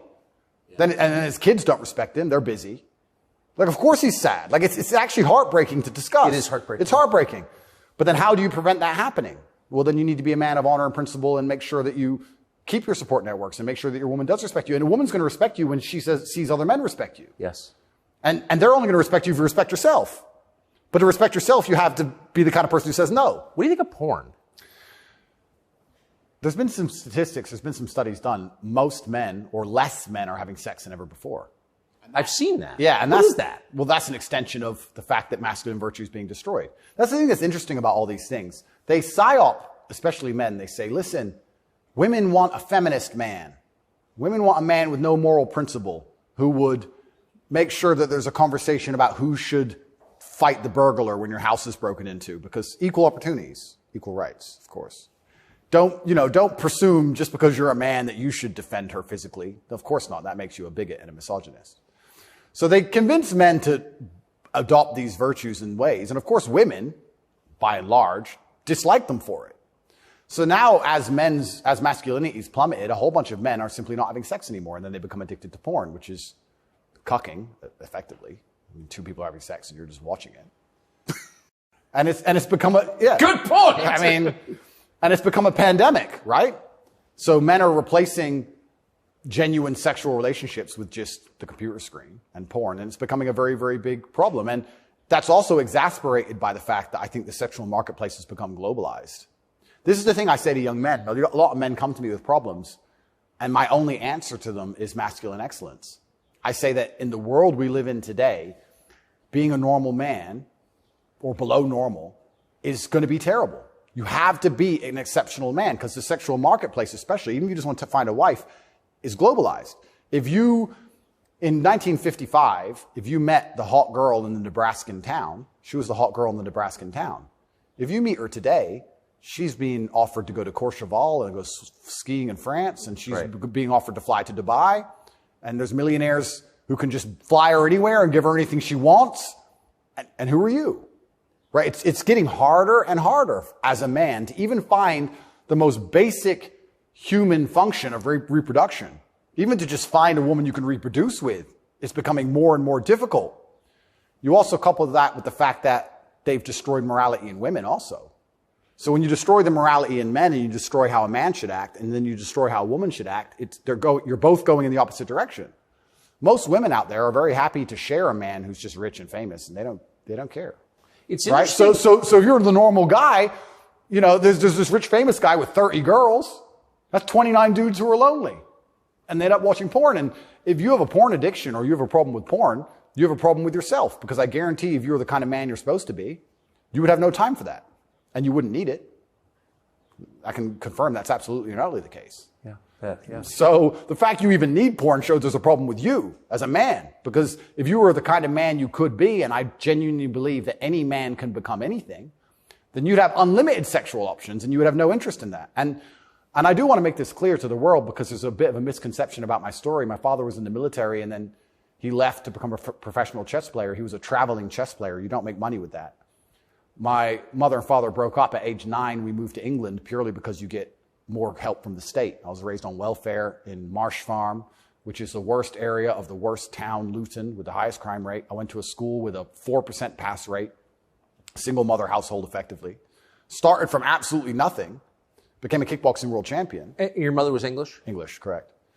So I started at the absolute lowest echelon of life and I would like to consider myself somewhere near the top now. I've been through absolutely every stage. So when I say to men, you can become anything you want, and my answer to you is masculine excellence, there's no other answer. I can't tell you how to rig the game and cheat the game. If we're all racing a race and I have a Ferrari and you have a Nissan, I mean, sure, you can get a bit better at driving, but you're probably going to lose. You have to get a better character to play this game of life. So that's why I preach masculine excellence, because for many of the world's problems today, porn, sexual access, being respected by your peers, making sure that your wife's going to stay with you after the children are born for a very long time, that's right, being happy, anything, it all comes down to who you are as a man. The only answer is masculine excellence. There's nothing you can do besides hard work, accept the trauma and pain and suffering, and work harder than everyone else around you worked. And that's why porn's a problem. So I will genuinely say to any man out there who finds himself loading up that website, go take a look in the mirror and realize why no one wants to fuck you. Fair. And I said this to guys before. If you were a girl with all the choices she has, would you choose you? Think about it. And if you're honest with yourself, a lot of these guys, if they look in the mirror and go, you know what? No, I wouldn't choose me. Work out why and do something about it. Absolute and utter self-accountability. This is something that's also missing. I take accountability for everything in my life. Even going to jail, although it was unfair, although it's a matrix attack, although it's garbage, it was my fault. I sat there and go, what did I do wrong? How can I learn from this? Where is my part to play in this? What did I do? Because my actions are what I have the most control over. I have self-accountability for everything. If a woman doesn't want to sleep with me, I don't sit and say, women are this way, society's that way. I just sit and say, okay, why? What can I change? So any man who's loading up porn needs to go have a long conversation in the mirror and realize that he's not desirable or as desirable as he should be or could be. I come from absolutely nothing. I'm mixed race. My father was black and my mother's white. So statistically, mixed race, single mother household, bad area. I ticked every box to end up in jail. I ended up in jail for the wrong reasons. I guess you fulfilled your destiny. Can't escape statistics. I ticked every box to be a delinquent, and I refused to be one. I absolutely not refused to be a delinquent. I said, no, that's not who I want to be. I want to be a superhero. And I know the only way to be a superhero is to, 1, suffer, like Batman did, his parents died, and 2, work hard. What does your mother think? My mother's exceptionally proud of me. She still worries because mothers worry. But even when we were in jail, she said, well, I know you're both strong, so, like, she knows she has men. She knows she has, That's pretty great. Yeah, of course. And I think that's what, I believe especially also, I think a man has a duty to his last name. I think we carry the last name. We have a duty to our last name. I am a Tate. I am my father's son. The reason my father is discussed so heavily is because of my monumental success. I keep him alive via my success. I would love to think my son does the same thing. They will talk about my son in a way where they're so interested in his life path that I must be discussed by extension, and then I live forever. So I have a duty to Tate. I have a duty to my last name. I must perform. And this is what I said to my mother on the phone. I'm a Tate. It's fine. Oh, but the conditions are bad. Yeah. That's life. And even as a man today, you're waking up, you want to load up a porn website. You should have respect for your last name. And you should sit and say, is this who I am? Is this what I do? A lot of this comes down to the things we discussed at the very beginning. Self-respect, honor, dignity. Well, you have no dignity? Well, I have too much dignity for that shit. And a lot of these men have no dignity, no self-respect. And it's all an extension. It extends of why they're never going to be who they could be and also what they do to cope with that. And yeah, porn is a coping mechanism. What do you think of women? I think women are some of the most powerful people on the planet, firstly. A lot of the conversations we're having, most people don't understand that women are the gatekeepers, and women are the ultimate judges. Women are the ultimate judges, especially of sexual access, right? So when I say that maybe 40% of the letters I got in jail were from women, just love letters. Perfume on them and kiss marks. And the traditional masculine role is still respected and loved by so many women. If you were to ask the average woman on the street who hasn't lost her mind what she wants in a man, she would like to be financially provided for, physically protected. I love women. I think they are the most powerful and precious things on the planet. They give life. But I believe that when you love a woman, you should want to protect her and provide for her and take care of her. I don't believe you love a woman by wanting to do everything she says and cucking to her. I don't believe that because I love women, I should have no standards on what I expect in a woman. I don't think loving women is sitting there going, a woman can do whatever she wants to me and I put up with it. I don't think that's loving women at all. I think loving women is saying, I'm going to be the best man I can be. And the only way I'm going to be a good man is with a degree of standard. And I'm going to be the best man I can be for you. And when I say these things, I get attacked for being a misogynist. Because well, how is that? I think misogynist means someone who hates women. Correct. Because I have conversations with women who are, let's say I've done some podcasts with women who are very promiscuous. And I've explained to them that since the dawn of human time in every single society across the planet, promiscuity in females has been frowned upon. Yes, that's true. It hasn't been frowned upon in men, but it has been in women. I explained in a big way. In a big way. In many parts of the world to this day, you can't get married if you're not a virgin. I'm not saying all women should be virgins. I was explaining to her that female promiscuity has always been hated. In every holy book, it's disliked. You've bought into this new think the last 10 years, and you seem to think it's empowering. And I would argue that it's not empowering. And I sat there and had a conversation with this promiscuous woman, and I said to her that she's doing herself a disservice, and she's dishonoring herself, and she's never going to be happy or fulfilled, jumping from bed to bed. And I was told that this makes me misogynistic because women are empowered and they can make whatever choices they want, and I'm insecure to believe that a woman who slept with 300 men is somehow changed mentally and her ability to bond and love a man has been affected by that. But it is. That's true. Well, unfortunately, you're going to end up in a Romanian jail cell for being a misogynist. No, I mean, I love women. And so I've seen it, and that is true what you said. The thing that's interesting is that women intrinsically understand this. Yes. Because if you see a woman dislike another woman, what's the first name she calls her? Slut. It's the first thing a girl says to a girl she doesn't like. It's the biggest insult that comes to her mind is that she's promiscuous, right? So it's interesting, but I've been called a misogynist for that. And then I've been on the internet for a long time. I've made some jokes. I've made some videos, and people don't understand satire or comedy. There's one that they keep repeating. I made a joke.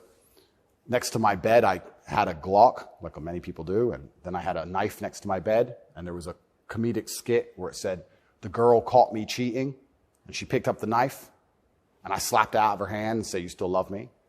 And they cut the bit out where I talked about the girl attacking me with the knife. They just took the bit where I say, slap the knife out of her hand, you're the boss, da-da-da, and he's a misogynist, and it's just taken out of context. And that's another thing that's happened to me, and I am aware of this, and like I said, I take absolute self-accountability, but the way you make jokes and make videos when you get 100 views is very different than the way you would make a joke or make a video when you get millions of views. And when they're trying their best to they look at a 4-hour video and find 3 seconds. I'll give you an example of it where it hurt me very recently. I did a podcast where I was discussing corruption. I discussed which country I believe is the most corrupt country in the world. They start a lot of wars.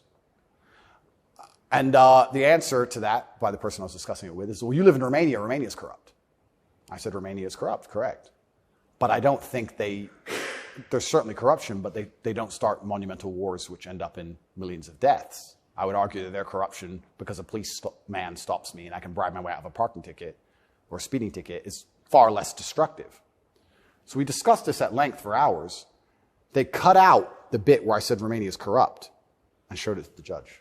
That kept me in jail. Ooh. Yeah.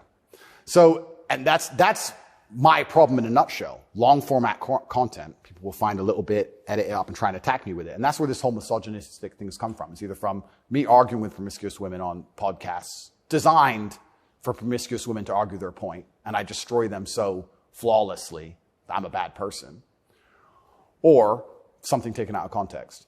And it's insane because, like I said, the amount of support I get from women is actually monumental. The amount of mothers who write to me and say that their son's doing better than ever. The amount of women who write to me and say that their boyfriend's doing better than ever. The amount of women who love me and just want to meet me. This idea that I'm hated by women is probably the biggest lie about this whole story. I don't want to brag, but I can assure the world that's absolutely not true. I had thousands of letters of support from women. In fact, there was one girl, never met her. She would play love songs from her car outside the jail. So she'd put the music on and play love songs.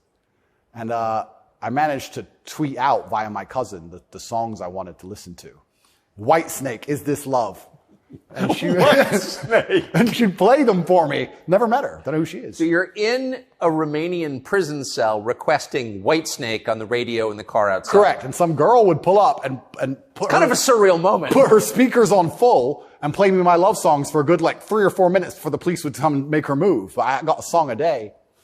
But yeah, this idea that I'm universally hated by women is insanity. That's not true. So you said you're a mixed race. Your dad was black, your mom was white English.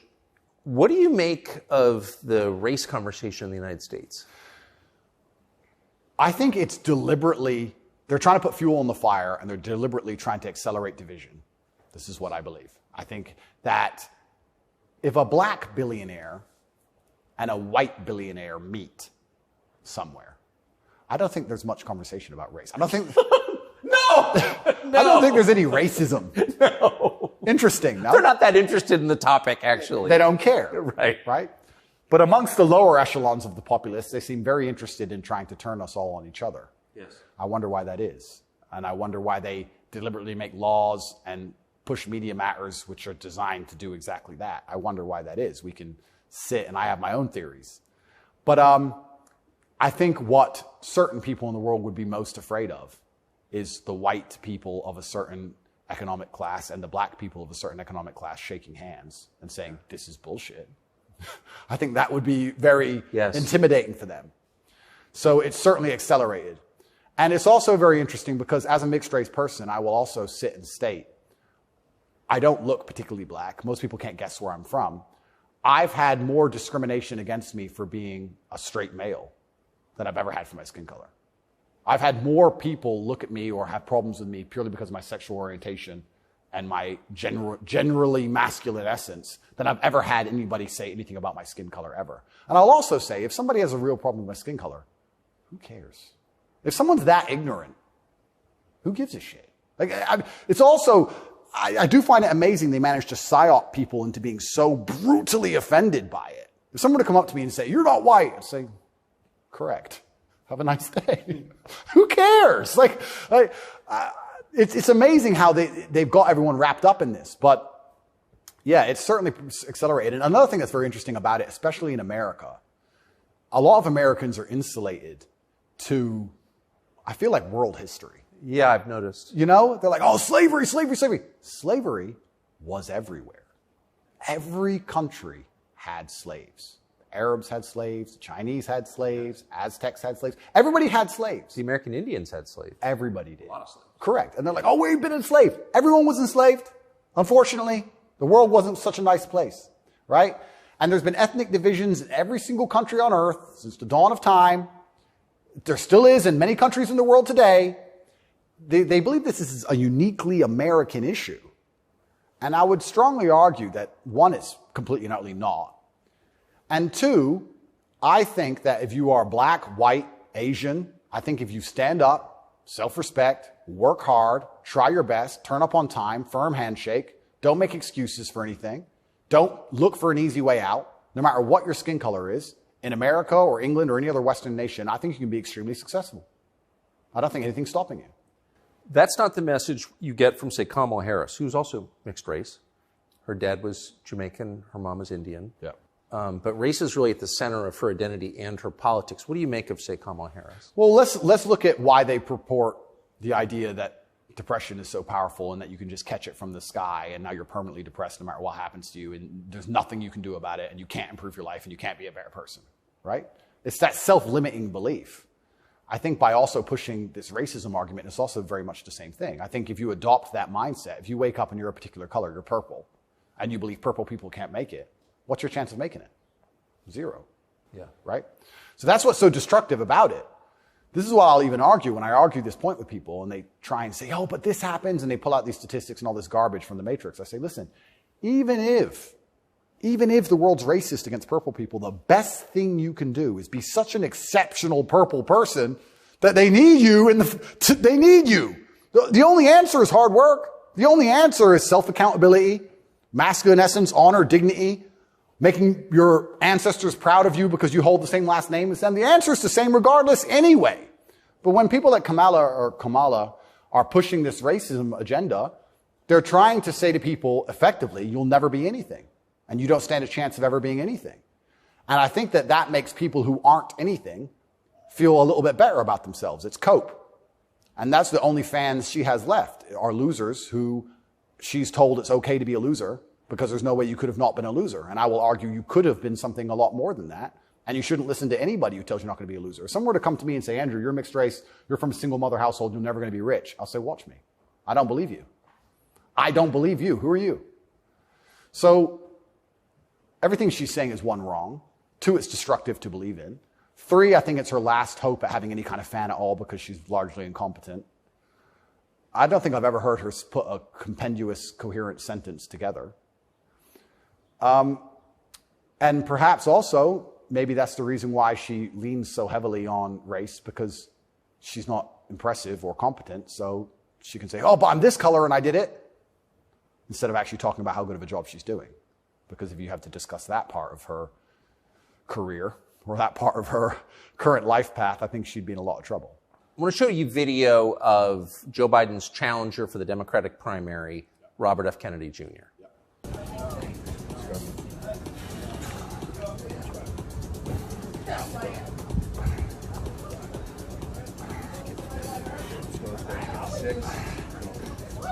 Run it. Let's go. Up. What do you think of him? I think a strong body is a strong mind. I don't think there's anything wrong with a man exercising up until the age he dies. Why wouldn't he? I think that the bottom line of masculinity since the dawn of human time has been a propensity and a capability for violence. I think that's what makes a man a man. I don't see any possible negative connotation with being in good physical shape. I think that's a fantastic way to show discipline, which is very important, and any man who's important, especially a world leader. In fact, I love the idea of an elected world leader being in fantastic physical shape. I think it shows that they're a motivated, disciplined person, and I have a lot of respect for him for that. And I think that in the military, we make it mandatory, right, to be in fantastic physical condition. Yes. So why wouldn't we have it mandatory for people who are in charge of the entire world? I think it's fantastic. The President of the United States seems to be failing physically. As you look back at the country whose passport you hold, at the president, what's your reaction? Well, sometimes, and it's not very often, I consider myself ignorant, but I feel like there must be some magic I missed, because wasn't he the most voted for president in history? Oh yeah, billions of votes. Yeah, there must be some magic I just can't detect, Tucker. I don't want to... More than Barack Obama. 81 million votes. It's insane. And I mean, Barack, yeah, sure, he was very intelligent, articulate. Yep. He was concise and compendious with his ideas. He could make you understand how he thinks. Yes. But Joe must be better in some way. I can't seem to see how, and I guess the fault is with me. I don't know what to say about that one. It's one of those lies that's so ridiculous that you're just like, okay. He got more votes than Barack Obama. Shut up, he did. Shut up. Excuse me. I want to get your take. This is sort of small ball, but it I think tells you something about a larger trend in the United States. This is a state senator from the state of Wisconsin in a public hearing recently saying, in a discussion on a crime bill, fuck the suburbs. Here she is. Fuck the suburbs. Because they don't know a goddamn thing about how life is in the city. What is that? There's a hostility there. Where does that come from? That comes from being a perpetual victim. That comes from being told that everything that's happening to her is not her fault and she has no self-accountability. Even though she's managed to become a senator, somehow she's still oppressed. And that means that everyone else who looks like her is also completely and utterly oppressed. And anybody who has a slightly better life in any way is, by extension, a bad person because they weren't oppressed. Yes. And that's where the hate comes from. The division's put there by these mindsets which are being purported by the people in charge of the world, convincing you that you have no control at all over your own life. And that's why she's so resentful towards people who have done well in life. Not even as well as her. Right. I would also argue, perhaps I'm incorrect, that she probably lives in a suburb. Of course she does. So she's a hypocrite on top of that. Yeah. But hypocrites are, the fantastic thing about being a hypocrite is if you're a hypocrite with a little bit of power or influence, you're allowed to be a hypocrite because you're spreading information on the larger problem. In fact, this is actually interesting. One of my funnest things, I'm going to announce this here on your show for everyone to know. This is a world exclusive. I want to become a climate change activist. Because when I was younger, people would say, what do you want to be when you grow up? Do you want to be a fireman? Do you want to be Batman, etc.? And I wasn't sure what would really make me happy. But now I'm ultra wealthy and I fly around on private jets all the time. I think that now is the time for me to become one of those hypocritical climate change activists. 100%. It's going to be super fun. Well, as your carbon footprint grows, your concern about carbon footprints grows. Absolutely. Eat the bugs. Sell your car. How dare you eat meat? On my jet, of course, I have meat, but I'm allowed to be a hypocrite because I'm spreading awareness for the overall problem. It's for the greater good. It's for the greater good. I have to get to the climate change activist meetings. So, which happen to be in Switzerland, I noticed. Of course. So, although I'm flying on, well, before this arrest. They're never in New Jersey. Never. So before this arrest, I was on about 3 or 4 jets a week. But every single time I was flying on my private plane, I was extremely concerned about the carbon footprint. Of course you were. And so I am now a climate change activist. I just want to let the whole world know. Because once you get to a certain level of power of influence, you're absolutely not allowed to be a complete hypocrite. So you're allowed to live in the suburb and then tell everyone, fuck the suburbs, and pretend that you're oppressed when you're a senator of the most powerful nation on the planet. Because it's a logic fail on every level. So one of the human activities has got to produce the greatest carbon footprint is, I would think, war, right? I would think so. Diesel-powered machines, munitions going off. So I was a little bit surprised to see Greta Thunberg with Zelensky this morning. What's interesting to me is this. Firstly, I would never kill myself. Secondly, imagine these people are so detached from reality. Imagine going, you know what we need to do? Brainwave. We need to drum up support for this garbage. Let's take the most loved woman, Greta, and the most loved man, Zelensky, and let's make them meet. Think about the PR. Let's bring a camera. And imagine people sitting around a table going, that's going to really make people support this. Who gives a fuck? I don't want to swear. I'm sorry, but some young girl turns up to a war zone who has nothing. Why is she there? What are they going to talk about? I don't know. But what's their conversation? I think she only yells. I don't think she does talk. I don't understand. Is she going to talk about how the childhood has been stolen from all those million Ukrainian men who've been blown to pieces? Like she talks about childhood being stolen because we drive, cars? I don't think she is. I don't think she's going to mention that. No. Is it just a big PR opportunity? Like what PR team came up with this concoction and thought, this'll keep them on side?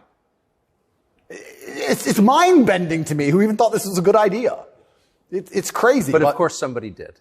Somebody thought it was a fantastic idea. Have you ever met Greta Thunberg? No, but me and her have had some internet arguments.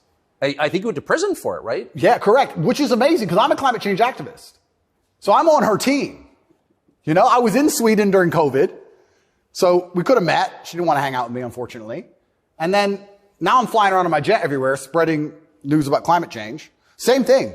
Like in my Bugatti, obviously it's got a big engine. I make sure to talk about climate change out the window as I drive. But I'm on her side. She doesn't seem to be very You yell at the serfs as you pass about climate change? Yeah, don't eat meat. Eat the bugs. What's wrong with you people? You don't care about the earth? Like, if you don't start caring about climate change, all those politicians with beachfront property are going to lose their houses. Yes. And they're very concerned about climate change, which is why they bought their houses on the beachfront, so they can be the first to let you know it's coming. The early warning system, right? They're very concerned. That's why they want to be right there on the beach. Quite honorable if you think about it. Kind of on the front lines of the climate crisis. Absolutely. Lead from the front. So good. But one more point about this. Sorry to go on and on. No, I love it. But when I say these things, people, you don't care about the environment. And I try and explain to them, I love nature. You love hunting, fishing. You love nature. I love nature. Passionately. The problem with all of these things is not that I don't like nature. The problem is that nearly any issue which appears to be virtuous on the planet today is Trojan horsed with garbage. That's the problem. I have no problem with fixing or maintaining or preserving nature. I have a problem with them telling me I have to maintain nature, them Trojan horsing my bankruptcy into the middle of it, knowing that nature won't be fixed, then telling me it's about nature and telling me I should agree with it. That's my problem.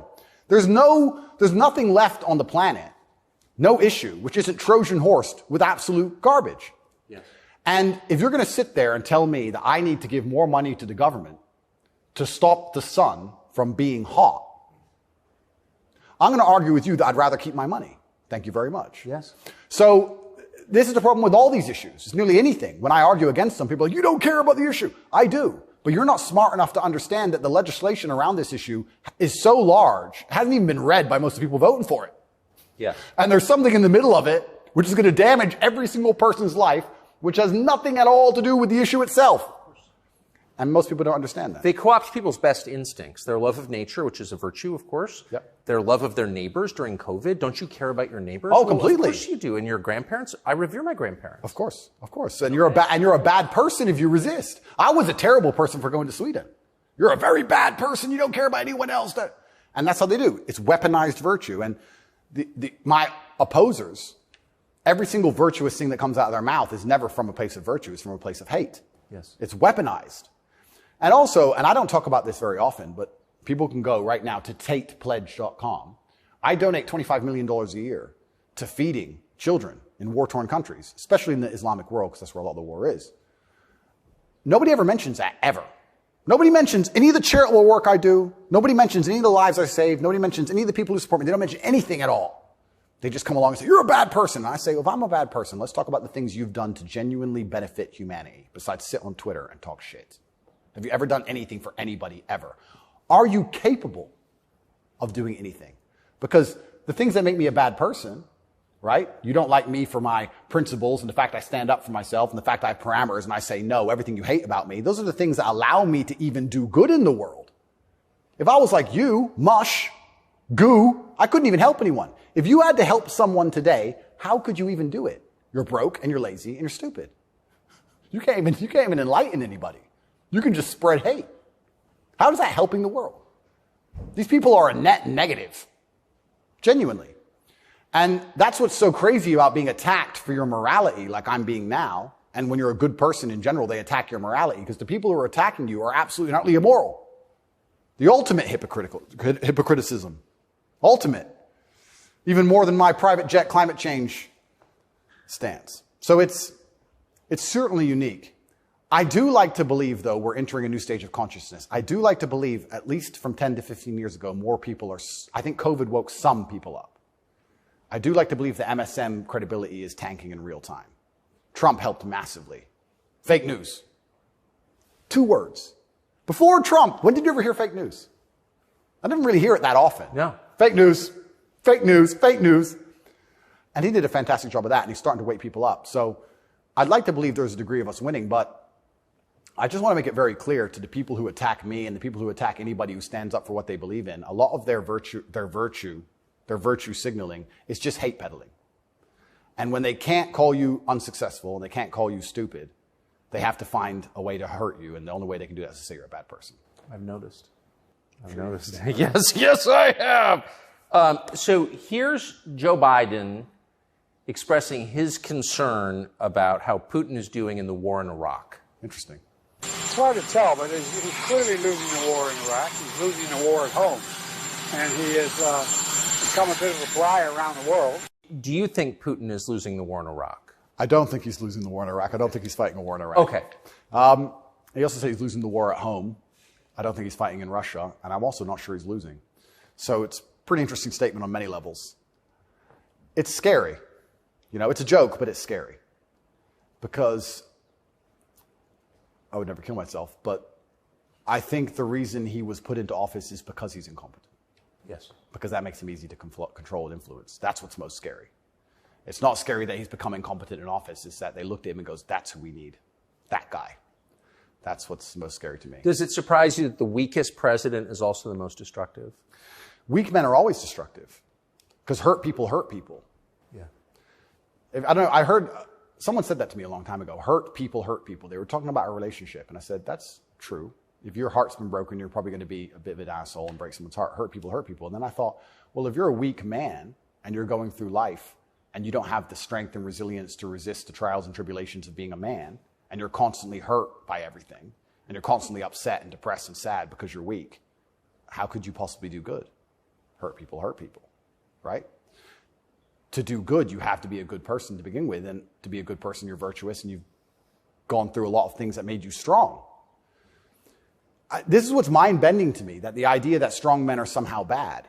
And it's the ultimate hypocrisy, because as soon as something happens, especially physically, as soon as a liberal is attacked, they call the police. Defund the police! Call the police. Don't be masculine. Police officer, please. They want a big, strong man with a gun. Guns are bad. They want him to have one, right? So the ultimate hypocrisy on every level is absolutely and utterly insane. At the base realities of humanity, the absolute base reality, strength in men is respected and wanted. And I think that the closer you get to unfortunate circumstance, the closer you get to reality. They go hand in hand. And then everyone's looking for the strong men. So strong men should always lead, I believe.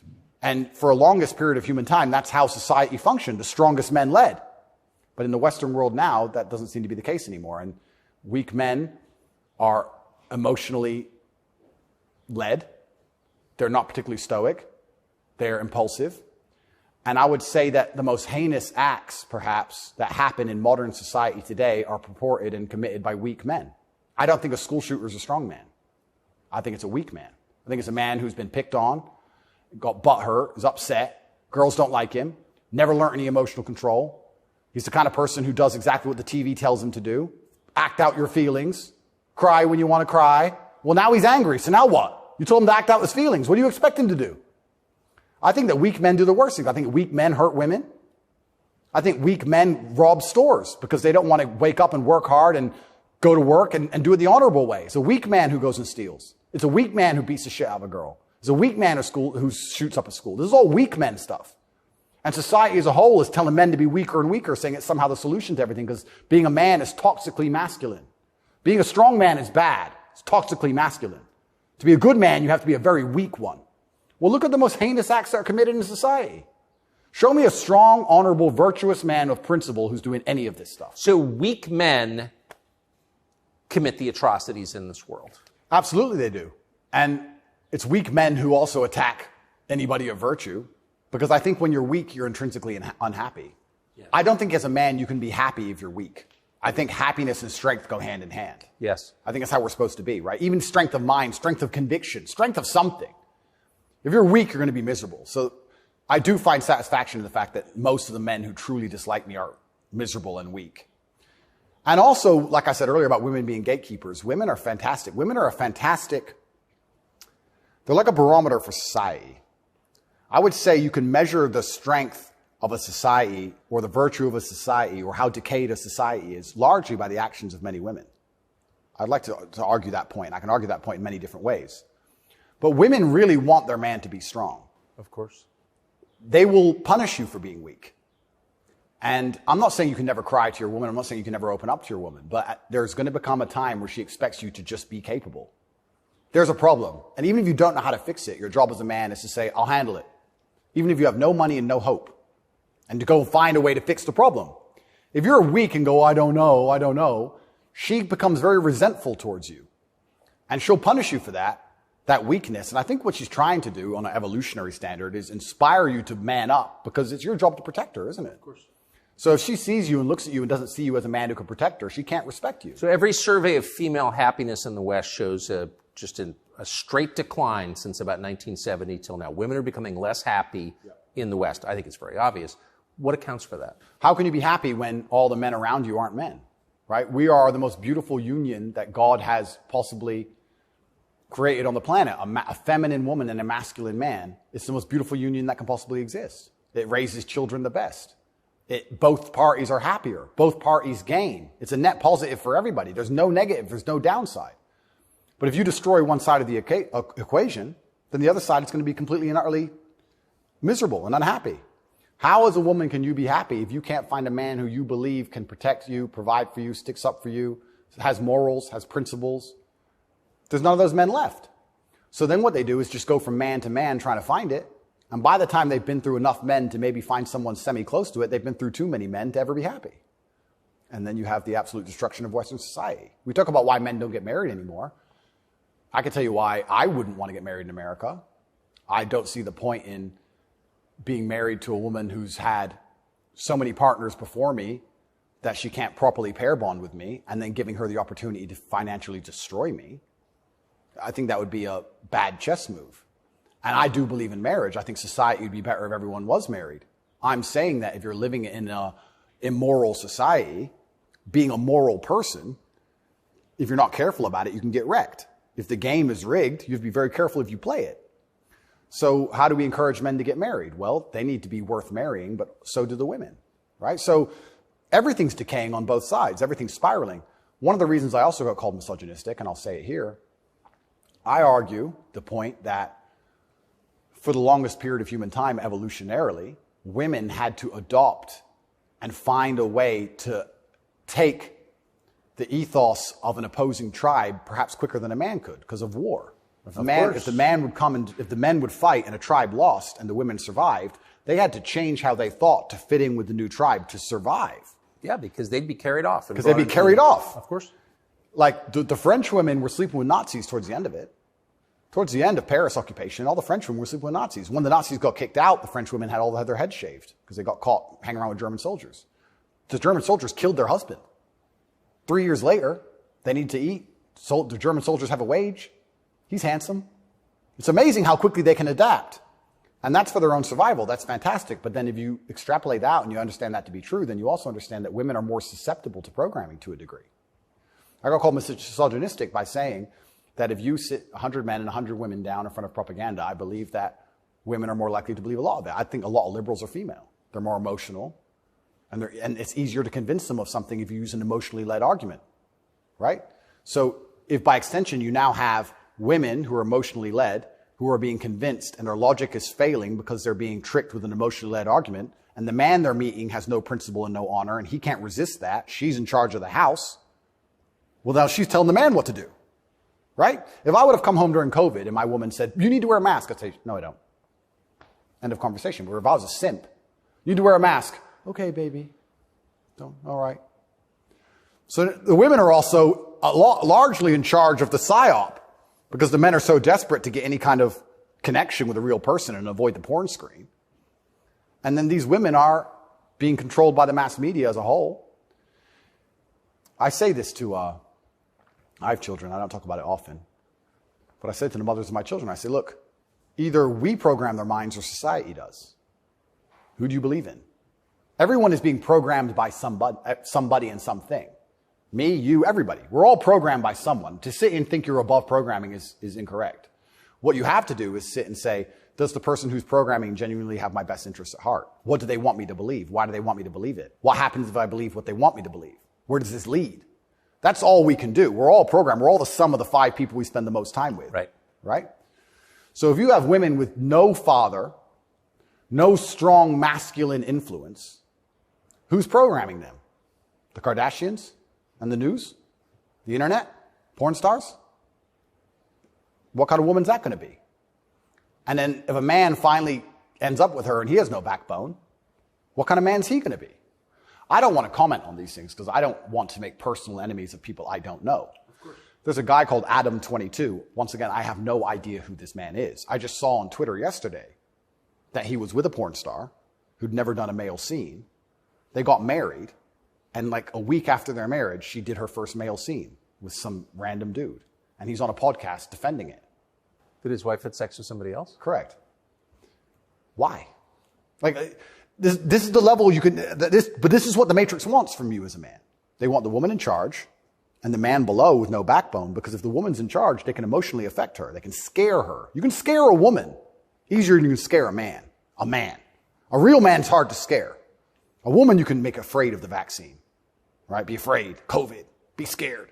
If she's in charge of the household, I would argue in nearly any household where the female was dominant, everyone's vaccinated. I would argue that point hard. Of course. Maybe I'm wrong, but I would argue it. I don't have the statistics. It's just logic to me. So, talk about women being unhappy. What's actually interesting about the female mind, once again, they're going to call me a misogynist, is that when you're an emotionally led person, you're more prone to chaos. It takes real stoicism to lead. So why are these women unhappy? Because no one's leading them. No fathers, no men of no backbone, no man they respect.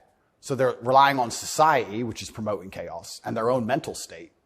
Women will say all the time, my period was coming up, so I was crazy. Like, they'll say that themselves. So without any kind of hard rock of emotional security, to give her a hug and say, don't worry, baby, calm down, it's okay. When you have no hard rock of emotional security and you leave her to her own devices, she's going to be to a degree chaotic. And you know who told me this? A woman said this to me. A woman said, most women are closer to a mental breakdown than you possibly believe. Day by day. I was like, really? She goes, yeah, and that's what I love about my husband. He makes me feel happy and secure and safe. If I'm starting to have a problem, I know I go to him and he makes me feel safe. He's my rock. There's a woman said this to me a long time ago. Yes. So why are women miserable? Because where are they going to get their happiness from? Where are they going to get their emotional stability from? It's not their job. I don't believe it's a woman's job to be emotionally stable. It's a woman's job to do many other very important things that men can't do. More important. They're better than men at a lot of things, women are. But it's our job to be emotionally stable. Women are better than us at certain things. We're better at other things. And that's why as a team we're so powerful. To sit and pretend we're all the same the whole way through, then why do we even need each other anymore? Well, I don't think we do. Exactly it. And this is why we have birth rates declining, porn, women who are running around sharing one man with no intention of having children, marriage is gone. Like, where do we think this is going to end? And what's interesting about it ends with the training thing, right? Well, yeah, that's the ultimate. No, I'm serious though. Is it? I mean, if there's scrambling the idea of the gender binary of sex differences, like that is kind of the end point, isn't it? Well, the end point is, men are the same as women, so it doesn't even matter. Right. I can be a woman today, I can be a man tomorrow. None of it matters anymore. I also think a large part of this transsexual movement, I think a large part of it is a deliberate attack on us and our senses because they're trying to convince us to ignore our eyes. I do believe that is a bottom line. I think the bottom line of slavery are your own senses. Like, no matter what I'm told, that it's cold outside, I feel warm. That's the bottom line. So once they can convince you that your senses are wrong, well, then you're completely open for the slave programming. Once you can look at something with your eyes and ignore your eyes, you're a prime candidate. So I think a lot of this has also something to do with that. You are going to say that's a girl. That's what you are going to say because you have to. And if you say it long enough, you'll think it. And if you won't, your children will because we'll tell them. So eventually, you're going to say it. And then it becomes true. Then you ignore your eyes. Now you'll believe anything, right? Till the next thing comes along. Now you'll believe all the people on the jets telling you about climate change. It's all an attack on the senses. This is America's most famous admiral. You know, it's such an important issue for our youth and adults. As you said, some of these laws are actually extending into adulthood. You know, we often say that gender-affirming care is health care. Gender-affirming care is mental health care. And gender-affirming care is literally suicide prevention care. Would that be your view as well? I 100% agree. It's genuinely, I want to actually genuinely give my heartfelt condolences to any young person who falls for this crap, because you're going to be so miserable for the rest of your life. If you chop off your genitals, take a whole bunch of chemicals as a teenager, you are going to be miserable for the rest of your life. Yes. You're never going to be the person you want to be. You're never going to be accepted as that person. You're never going to feel happy inside. If you fall for this, I genuinely feel sorry for you. That's the first thing I'm going to say. The second thing I'm going to say, I find it very interesting that the only surgery we call affirming is gender surgery. Imagine a girl woke up and said, I was born in the wrong body because my tits are small. I'm a big-titted woman, but I was born in the wrong body. I need tit affirming care. I need to affirm my true body shape. Because otherwise I have a mental health problem.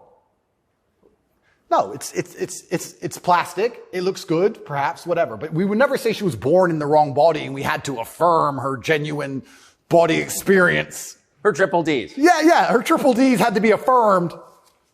It's garbage. You're not affirming anything. And also, I think it's kind of interesting. They say that trans people commit suicide at a higher rate. That's sad. Nobody should kill themselves.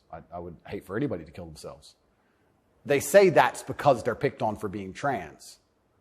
I don't know why anyone's ever had the argument that perhaps they have a mental instability before this trans stuff, and that's why they're more prone to suicide in the first place. Seems like an obvious explanation. Seems like an obvious explanation. I don't think it's normal for anybody to want to mutilate themselves.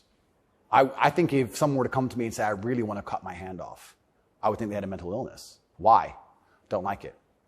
What do you mean you don't like it? I don't like my hand. I don't want it. I would think that's very concerning. So I really, truly feel sorry for any young people who fall for this. I don't blame them. I think it's a massive psyop. And I think if you fall for it, you're going to be miserable forever. And one more point I'll make on this whole thing I found very interesting. I'm a professional fighter, so I spent a lot of time in Thailand when I was fighting. Kickboxing was big over there. And I've always thought, no one's ever mentioned that Thailand has a bunch of ladyboys, right? But if you say to a ladyboy, are you a man or a woman? She goes, I'm a ladyboy. What's that? I'm a man, but I'm a ladyboy. They don't see themselves as women in the real sense of I am female. Right. They don't want to compete against women in sports. They don't want to pretend they can have kids. They don't talk about having periods. They're like, oh, I'm a ladyboy. It's like kind of like an in-between. It's got its own thing. India has the same. Yeah, it's fine. Nobody over there is genuinely arguing that they are actually female. Only in America are we doing that. And that's what's the craziest thing of all. Even if you truly, truly believe you need to change gender, and you truly believe it's the right path for you, and you believe you're not being psyoped, and you believe you're going to be happy, and you believe you need to mutilate yourself, that's all fine. But then to come along with the hubris and arrogance to tell me that I have to pretend you're something you're not, yes, biologically. That's right. That's absolutely and utterly arrogant. You can't tell me what I have to call you, right? I'm allowed to come to my own conclusions and opinions. And the whole point of being a human is that we've gone through life long enough to identify patterns. Imagine humans didn't identify patterns. One person went and got ate by the lion. You watch it happen. Then you go for a turn. Like, no, you work out over time. Don't go near the lion, right? If I look at a person who's 6'4", muscularly built, right, with a big jaw and a beard, my brain and my life experience tells me that's quite often a man. That's very often it is. Very often. That's the conclusion I've come to. To come along and say, no, because I've decided to do X, Y, Z, you have to ignore all of the patterns you've identified throughout your entire life and everything you believe to be true. You have to throw away all the science in your entire worldview and everything about how you view the world. You have to eject that from your brain and call me what I want to be called is extremely arrogant. And if I went through the world and said everyone had to call me King Andrew, they'd tell me, shut up. Why? If they can get called whatever they want, I should be able to get called whatever I want. I want to be King Andrew, #1 savior of Earth, climate change activist. That's what I want to be. And if anybody calls me anything else, they're a bigot. That's what we're going to do. If we're going to go down that path, I'm going to make sure that my title is good. Lord of all beasts of the land and fishes in the sea. The most honorable man who's ever lived. The fastest human alive. Who cares? Doesn't matter that I can't run fastest. It doesn't matter, Tucker. I'm the fastest human alive. You must affirm my belief. I'm the fastest man alive. Greatest man in show business. Sorry, Tucker. Best political commentator there's ever been. Let's just go down this path of insanity. Why not? Walk around with stickers on our head. It'd be great. It'd be fun. The scariest thing about all this stuff is that the world is still polarized to a degree because there's certain places in the world which are too close to baseline reality for survival, for any of this garbage to fly. You think you can go to Tajikistan where people are trying to eat and talk to them about gender and all this garbage? They'll be like, listen, you're a man. This needs doing. Shut up. Right? There's no time for any of that. So as the Western world is self-destructing in real time, there are places in the world where none of this crap is happening. So who's going to own the world in 100, 200 years? Like, it's still competitive to a degree. It's still bipolar. There's two sides to the world.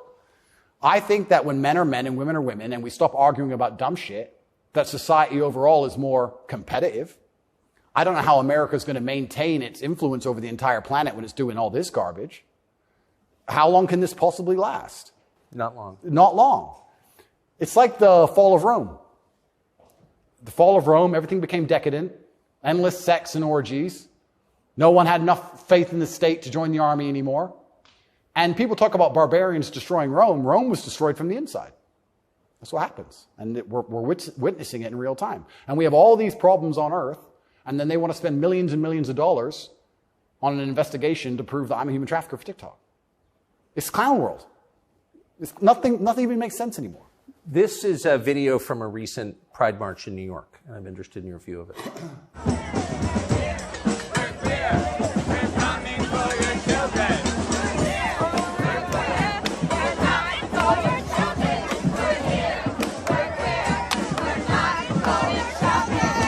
So I have a few points on this. The first point is that it is an unfortunate reality, and I'm not going to be called a bigot. I'm going to talk about the reality that the homosexual community cannot reproduce in and of themselves.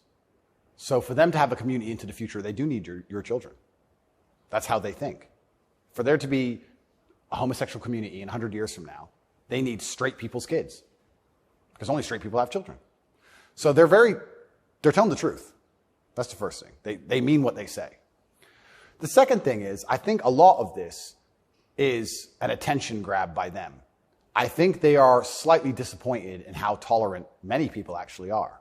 I have no problem with gay people. I don't care. I'm gay. Cool. I want to get married.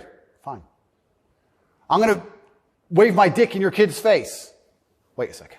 Yeah. They push it to a point where we have to react. And then when we react, they say we're bigoted.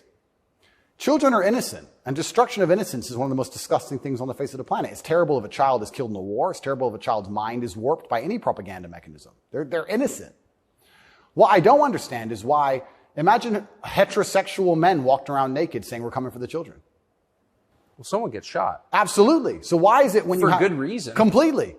So as soon as there's this sexual orientation, they're completely protected.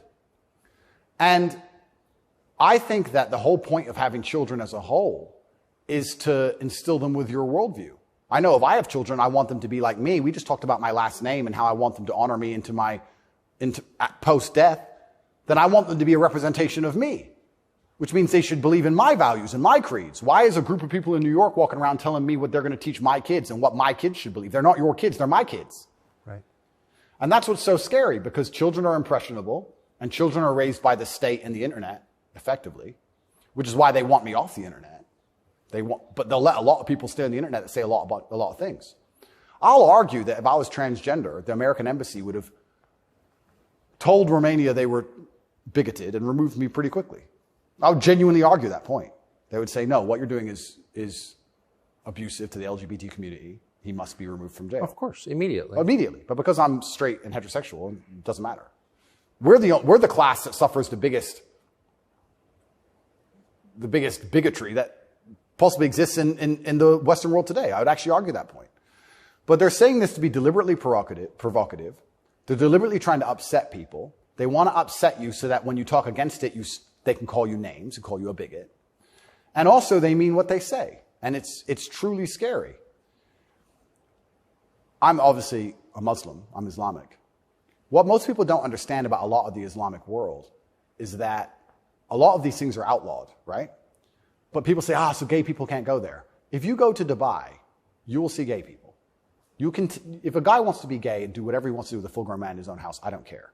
And you can tell. You might have a waiter who's gay, whatever, etc. The only reason it's outlawed is not to stop a full-grown man meeting a full-grown man and doing what he decides to do. It's outlawed to prevent it bleeding into society and affecting the culture where the children are affected. That's why it's outlawed. And I'm not saying it should be outlawed in America, but what I'm saying is if you're not going to protect the innocence of children from any ideology, and if the ideology is deliberately targeting children because children are more impressionable and more capable of believing in things which simply aren't true, perhaps a man looking like a woman or vice versa, then that is a dangerous ideology that should be very closely examined. Well, if you're not going to protect children, or if you're going to encourage women to fight your wars, why have a society in the first place? Well, this is another thing. Isn't the whole point of society to protect women and children? You know what's really interesting? I argued this point once. They were talking about how the West is a patriarchy and it's so terrible to be a woman in the West. And I'm like, well, where's better to be a woman then? If it's not the West, please tell me. Pick another country besides America where you'd rather be a woman. It's garbage to begin with, but she's saying, America's a patriarchy and Americans are all misogynistic. And men are so bad and women have been oppressed since the beginning of time. It's always been a patriarchy. if that's true, why don't women fight our wars? Think about it. We can get the women of our country and the women of another country and let them go die in a ditch. And us men can just sit around being patriarchs. Why do we have to go die? Why do we have to go get our legs blown off? No, because we're a patriarchy. Women can go suffer. Or do the women get to stay at home and we go suffer? How is it a patriarchy? Right? So that's garbage to begin with. But I think, genuinely, to go back to that point, any ideology which is waking up and saying, our worldview is so extreme, the only way we can truly ensure it exists into the future is to find the most susceptible people on the planet to program and attack their minds, children. I think that's a destructive ideology and should be very closely looked at. And it doesn't matter if it's LGBTQ or anything else. I think if you sit children down and pump propaganda into their brain, and that's the only way you can get what you want, then there's probably something wrong with your ideas because you're afraid to challenge them with a grown adult. You don't want a fair fight. You understand? They don't want a fair fight. They want to sit with a child who has no idea what he's talking about and tell him that men are women and women are men and vice versa and just completely confuse the poor child because they don't want a fair fight against a rational adult. And that's scary. It doesn't seem a huge improvement over, say, ISIS to me. Absolutely. That's how do you convince somebody to blow themselves up? Well, you find a young man, teenage boy, and you program his mind. Exactly. And it's exactly the same thing. They don't try and convince an older man to blow himself up because he's going to sit there and go, well, why don't you blow yourself up? And then there's an argument. You go find a young, susceptible person, right? And that's what's so scary about all of it. And it's also kind of funny that like this whole LGBTQ thing is also linked to the patriarchy, also linked to all this other garbage and all these other false narratives and false ideas. And it's these people who are attacking me saying I'm dangerous for women because I'm a misogynist. You're dangerous for women for pretending men are women. You're more dangerous for women than I am. I'm saying a man's a man's, a woman's a woman. You're saying that if I put a wig on, I could go punch women in the face in the boxing ring. Who's dangerous for women?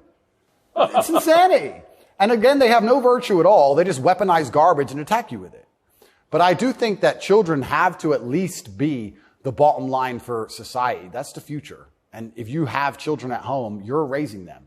And if you struggle to feed them, the government doesn't care. They are yours, and they're your problem and your responsibility, and you deal with all of the stress and all the worry of them being out late at night and all the responsibility of taking care of them, and you went through hell for them to exist. You don't owe their minds to anybody else. You don't owe it. So there has to be a point where you stand up and say, no, I raised this child. It's my child. That's my child. It's not yours. Absolutely. What do you make of Julian Assange? I think that it's crazy. It's the number one way to shut up the BBC, that's for sure. To mention him. Say, oh, you're a journalist. You care about journalism, do you? You care about a fair and independent story. Why is Assange in Belmarsh? Very interesting. What do they say? They don't answer. They try and change subject. They always do. I did it. I stole it from the Azerbaijani president. He started it. I saw that. Yeah, it's great. Do you know him? I don't know him, but I've seen enough of his interviews to like him. Me too. Yeah, I like him. And this is what I'm saying about the world. There's so many places in the world where they still live very firmly in the real world. All of this garbage is just the result of the very simple, easy lives that we have. Inside the movie The Matrix, which I recommend you watch, the agents say, we tried to create a utopia for the human mind so that your mind is in a utopian state and your body can just be used. But the human mind rejects utopia. We created the world in 1999 at the pinnacle of human civilization before machines took over because the human mind needs struggle and it needs problems. Otherwise, it rejects it. Yes. And I kind of feel like there's a whole bunch of people trying to just find problems and find struggle in their lives because they don't have enough motivation to do something that's genuinely difficult, like, help people. But they can't live in this state of complete vegetation. That's so right. Then they wake up and say, oh, I'm oppressed. My pronouns. How much energy must it take to go through life trying to correct every person you interact with to call you Z? Think of the calories burnt. I can't think of a bigger waste of time. Think of the calories burnt. Every Starbucks employee, it's actually Z. Correct. You are a moron. And you are just wasting so much energy. You could put that towards something beneficial. You could volunteer. You could go to the gym. There's so much more you could do with instead of walking around and talking about Z. You sound like a dumbass. But they're just finding struggle because they don't have any actual important struggle in their lives. And that's why it only exists in the decadent West. Do you think the coming famine will change that? Absolutely. I would argue that when the famine comes, I think all these feminists will look for a strong man of resource who is stoic, who has a good network, who's capable and important and respected. It's amazing how quickly feminism disappears. In fact, there's a podcast I did called Fresh and Fit.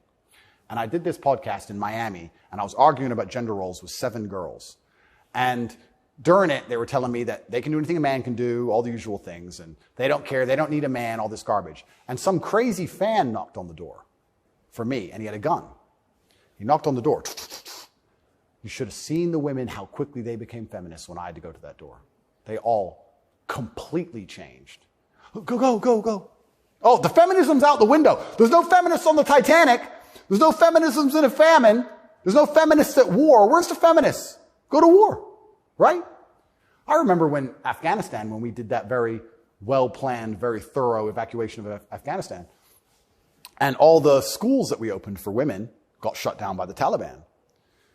And I was having this conversation with someone, and I was saying, okay, well, you're an Afghan man, right? You've been hired by the Afghan Defense Force, and America's now left, and you have a meager wage, and America's left, and the Taliban are coming, and you're standing outside of the school with your AK, and they're coming with whatever they've got. And you're looking at the school going, do I really want girls to go to school that bad? Not really. Just put it down, you walk off. And this girl's like, yeah, but it's really important. And I'm like, yeah, it is very important. I agree. Women should have education and right the education. Completely agree. But you're also saying here that men should die for it, which is fine. I'm not saying that shouldn't be the case, but I'm saying that you should give men the respect they deserve for dying for your education. Because it's not the women who are going to defend that female school, it's the men. So if you're going to shit on men all day long and say we ain't worth anything until a war comes, and then you want us to go die? That's interesting. When the famine comes, the closer reality gets towards baseline survival, the closer we become towards our gender roles, because it's the only way we can be competitive. If you took 10 men and 10 women and stranded them on a desert island, the men would be men and the women would be women, because if they didn't, they would die. That's the bottom line. And I think that if you look at history, since the dawn of time, men were masculine, and also men, by and large, were generally ruling the society, not in an oppressive way, but in a protective way. And I think that means that makes the society most competitive. And my argument for that is that if you name any society since the dawn of human time, men were protecting women, providing for women, and basically in charge of the society. And these are societies that never met. So it can't be an idea that spread. The Ming dynasty and the Aztecs, they're pretty far away. But that's how society was most effective. And when feminists argue with me and say, we need a society run by women, I say, well, that's never, ever happened. And if it has happened, they got destroyed so quickly, they never had a history. We can't even name one. So it's a brand new idea, which I'm not saying is a bad idea. I'm saying if it's a brand new idea, you can't tell me it's going to be better because it's never been tried, ever. So we're going to see. But what happens if it doesn't work with the most powerful nation on earth? Right? So we're feminizing men and women have more and more control and more power, which is fantastic. I'm saying this is untested. Who knows where any of this is leading? And our competitors, America's competitors, are still very firm in their gender roles. So it's certainly an interesting period of history you're about to enter. It's very interesting. What's your view of tobacco? I love tobacco. So my diet is particularly strange, I've been told. I live on caffeine and nicotine. So I eat once a day. I eat dinner only. 80% of my calories come from meat. I have 10 cups of coffee a day and 3 or 4 large cigars. So I like caffeine and nicotine. I do too. Yeah, it makes me feel good. Makes me feel like my blood's on fire a little bit. Caffeine and nicotine, I think, are fantastic. But you're a health guy, obviously. I'm a health guy, but smoking is fantastic for your testosterone level, and I think that's important in a man. I think that's also important in the resistance of slavery as a whole. Is it really? You can feel it. Oh, 100%. And I'm not saying that, smoking's healthy. I'm not saying that, because I also train exceptionally hard every single day, and when I was professionally fighting, I didn't smoke. But I think in general, testosterone level is a fantastic way to measure your overall health as a man. But nicotine has a positive correlation to testosterone. Absolutely, it's been proven. Yep, it's been proven repeatedly. So that's why I love nicotine so much. And then caffeine, I love to have that little bit of not jitter, but I like to feel energetic and I like to be hungry. My optimal state is hungry, but energetic. That's how I get the most done. I don't like eating. If I eat, I feel full, I feel lethargic. I like to, totally. Yeah, I like to be hungry and 1% irritable from my 5th coffee and a bunch of nicotine inside of me. That's how I like to perform. So yeah, I think it's a good thing. And it's interesting how focused the people in charge are on nicotine. As fentanyl becomes really common. Yeah. 100,000 people die a year from it. Yeah. Nobody notices, but they're still trying to shut down not just tobacco, but non-tobacco nicotine devices. Yep. Why? That's a really good point. We could argue it's down to testosterone level. I don't know if you ever saw the study which linked people's testosterone level to their ability and capability to disagree with something. So they did a study which is pretty self-explanatory. The higher your testosterone level, the more likely you are to disagree with a point. And the reason for that is because, especially in older times, if you're going to disagree with something, you had to fight over it. Yeah. If you're going to say no to somebody or some tribe or some person, there's a high chance that you're going to have to fight that person. You have to defend your idea. If you don't have the propensity or the capability to defend your idea, then why would you go against the ideas of the people who are stronger than you? So reducing testosterone levels make men more compliant and more complacent because we're less likely to say no because we can't defend what we think. Why would we say you're wrong, but we can't do anything about it? We might as well say, well, then you're right. Might makes right. Right. So reducing testosterone levels in men is something which I believe they're trying very hard to do. And if you read the studies, they're succeeding. Testosterone levels have gone off the edge, off the cliff. And perhaps that's why they attack smoking so heavily. I understand that smoking a lot of cigarettes can be very bad for you, but I think everything in moderation. And I think that overall, I would rather smoke a few cigars today and maintain my testosterone level, which it's good for, than not. I think the benefits outweigh the negatives. Couldn't agree more. And my final question is about digital currency. Yep. Do you think it's inevitable, and what would its effects be? CBDCs are inevitable, and they're scary. They're super scary because it's the final absolute realm of control. I mean, they're already removing cash from society. I think they say that just because they want to be able to trace things easier, and that's certainly part of it. But I also have another theory on it. I think if you have a $50 bill, and I give it to the barber for my haircut, and then he goes and buys groceries with it from the grocer, and the grocer goes and gets his car washed, the $50 goes from place to place, and after 20 or 30 transactions, the $50 bill belongs to somebody, and it's worth $50. Whereas if I pay by card, 1.5% goes to the bank. And then if he takes the money I've given him and pays for the groceries, 1.5% goes to the bank. And after the groceries have been paid for, when he goes to get his car washed, 1.5% goes to the bank. So after 20 or 30 transactions, the $50 is gone, the bank has it all. I think that's why they're so desperate to get rid of cash. It's interesting. CBDCs are the next level because once the money's completely digital, then they control everything you do with it. They control where it goes, but they can also control how and when it can be spent. Imagine some terrible future dystopian society where your money arrives and they say it can only be spent on food, or it can only be spent on vegetables because you've had too much meat this week, or you can't buy transport to a particular area because there's resistance of government oppression in that area. So your money won't work for trains right now because nobody can go down there because we don't want everyone in a large group. We want everyone at home in their pods. And they can track everywhere it goes, and they can also track how it's spent, and they can control how it's spent. They can put a time limit on it. You have an hour to spend this money. Scary. Like, think of all the ways they can inflict control over it. And I think this is actually one of the reasons why also I'm disliked. The BBC said this to me when they interviewed me. They said, Lucy, the very intelligent BBC reporter, said, word for word, you have a Bugatti and a cigar, and that means it comes with a side order of misogyny. I said, how does having a Bugatti and a cigar come with a side order of misogyny? And you can order misogyny on the side? Looks like it. It's like a sauce. And she repeated it because she couldn't. Yeah, you have a Bugatti and a cigar, and it comes with a side order of misogyny. So I was like, but they're not sending their best. Yeah, I don't think they have any best, to be honest. But the point they're making, what she doesn't realize she's making, because she's not smart enough, but what she wanted to say, but she couldn't say in a way which sounded negative, is financial freedom is required to a degree to resist. The reason I'm also disliked is because I'm financially successful. If I was broke, they wouldn't care what I say. But I inspire young men, all of my fans, to become wealthy. And you'd think that'd be fantastic for the society, right? He has millions of young men. He's teaching them to work hard. He's teaching them different ways money can be made. He's teaching them to be fantastic salesmen. He's helping the society. No. Because if you have a whole bunch of money, then you can sit and say, no, I don't need your wage. That's bullshit. There was a video very recently of a guy in England taking down all the English flags and putting up pride flags. And a guy screams to him and goes, bro, you're taking down the wrong flag. And he replied, I know, mate. And the point is, what can I do? I'm a flag guy. If I say no, someone else will do it. Kids got to eat. So by keeping your money enslaved, they can keep you enslaved. You got to eat. They don't want men to be financially free. If you're financially free, if you have enough money in the bank, you can one day go, you know what? I don't want your money. Even me now to this day, I've done enough and I'm successful enough that it's very hard for them to buy me. They come along, well, I would never sell my soul anyway because it's not who I am as a person. But if I was destitute, they could come along and say, Andrew, you have all this influence. We're going to change your message. You're going to say this. We'll give you 10 million. Okay. You can't buy me. Can't buy Trump. He's rich already.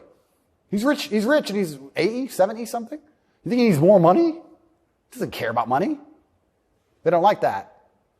So being financially free in and of itself is now an act against the government, because this whole idea that they want everyone to be rich and it's fantastic for the society, I'd actually argue against that. They don't want that. They want everyone destitute, because when you're destitute, you need the government to feed you. And it's very hard to fight against the government who's feeding you.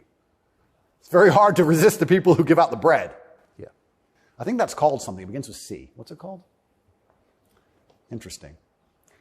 I also heard another interesting theory from a very intelligent person one day, and it was that every government on earth, all of them, in all of their different forms, China, which says it's communist and is capitalist, and all the different in-betweens to the capitalist West, every government on earth is slowly encroaching on trying to become as controlling as powerful as possible. They all want to be as controlling as possible over their citizens.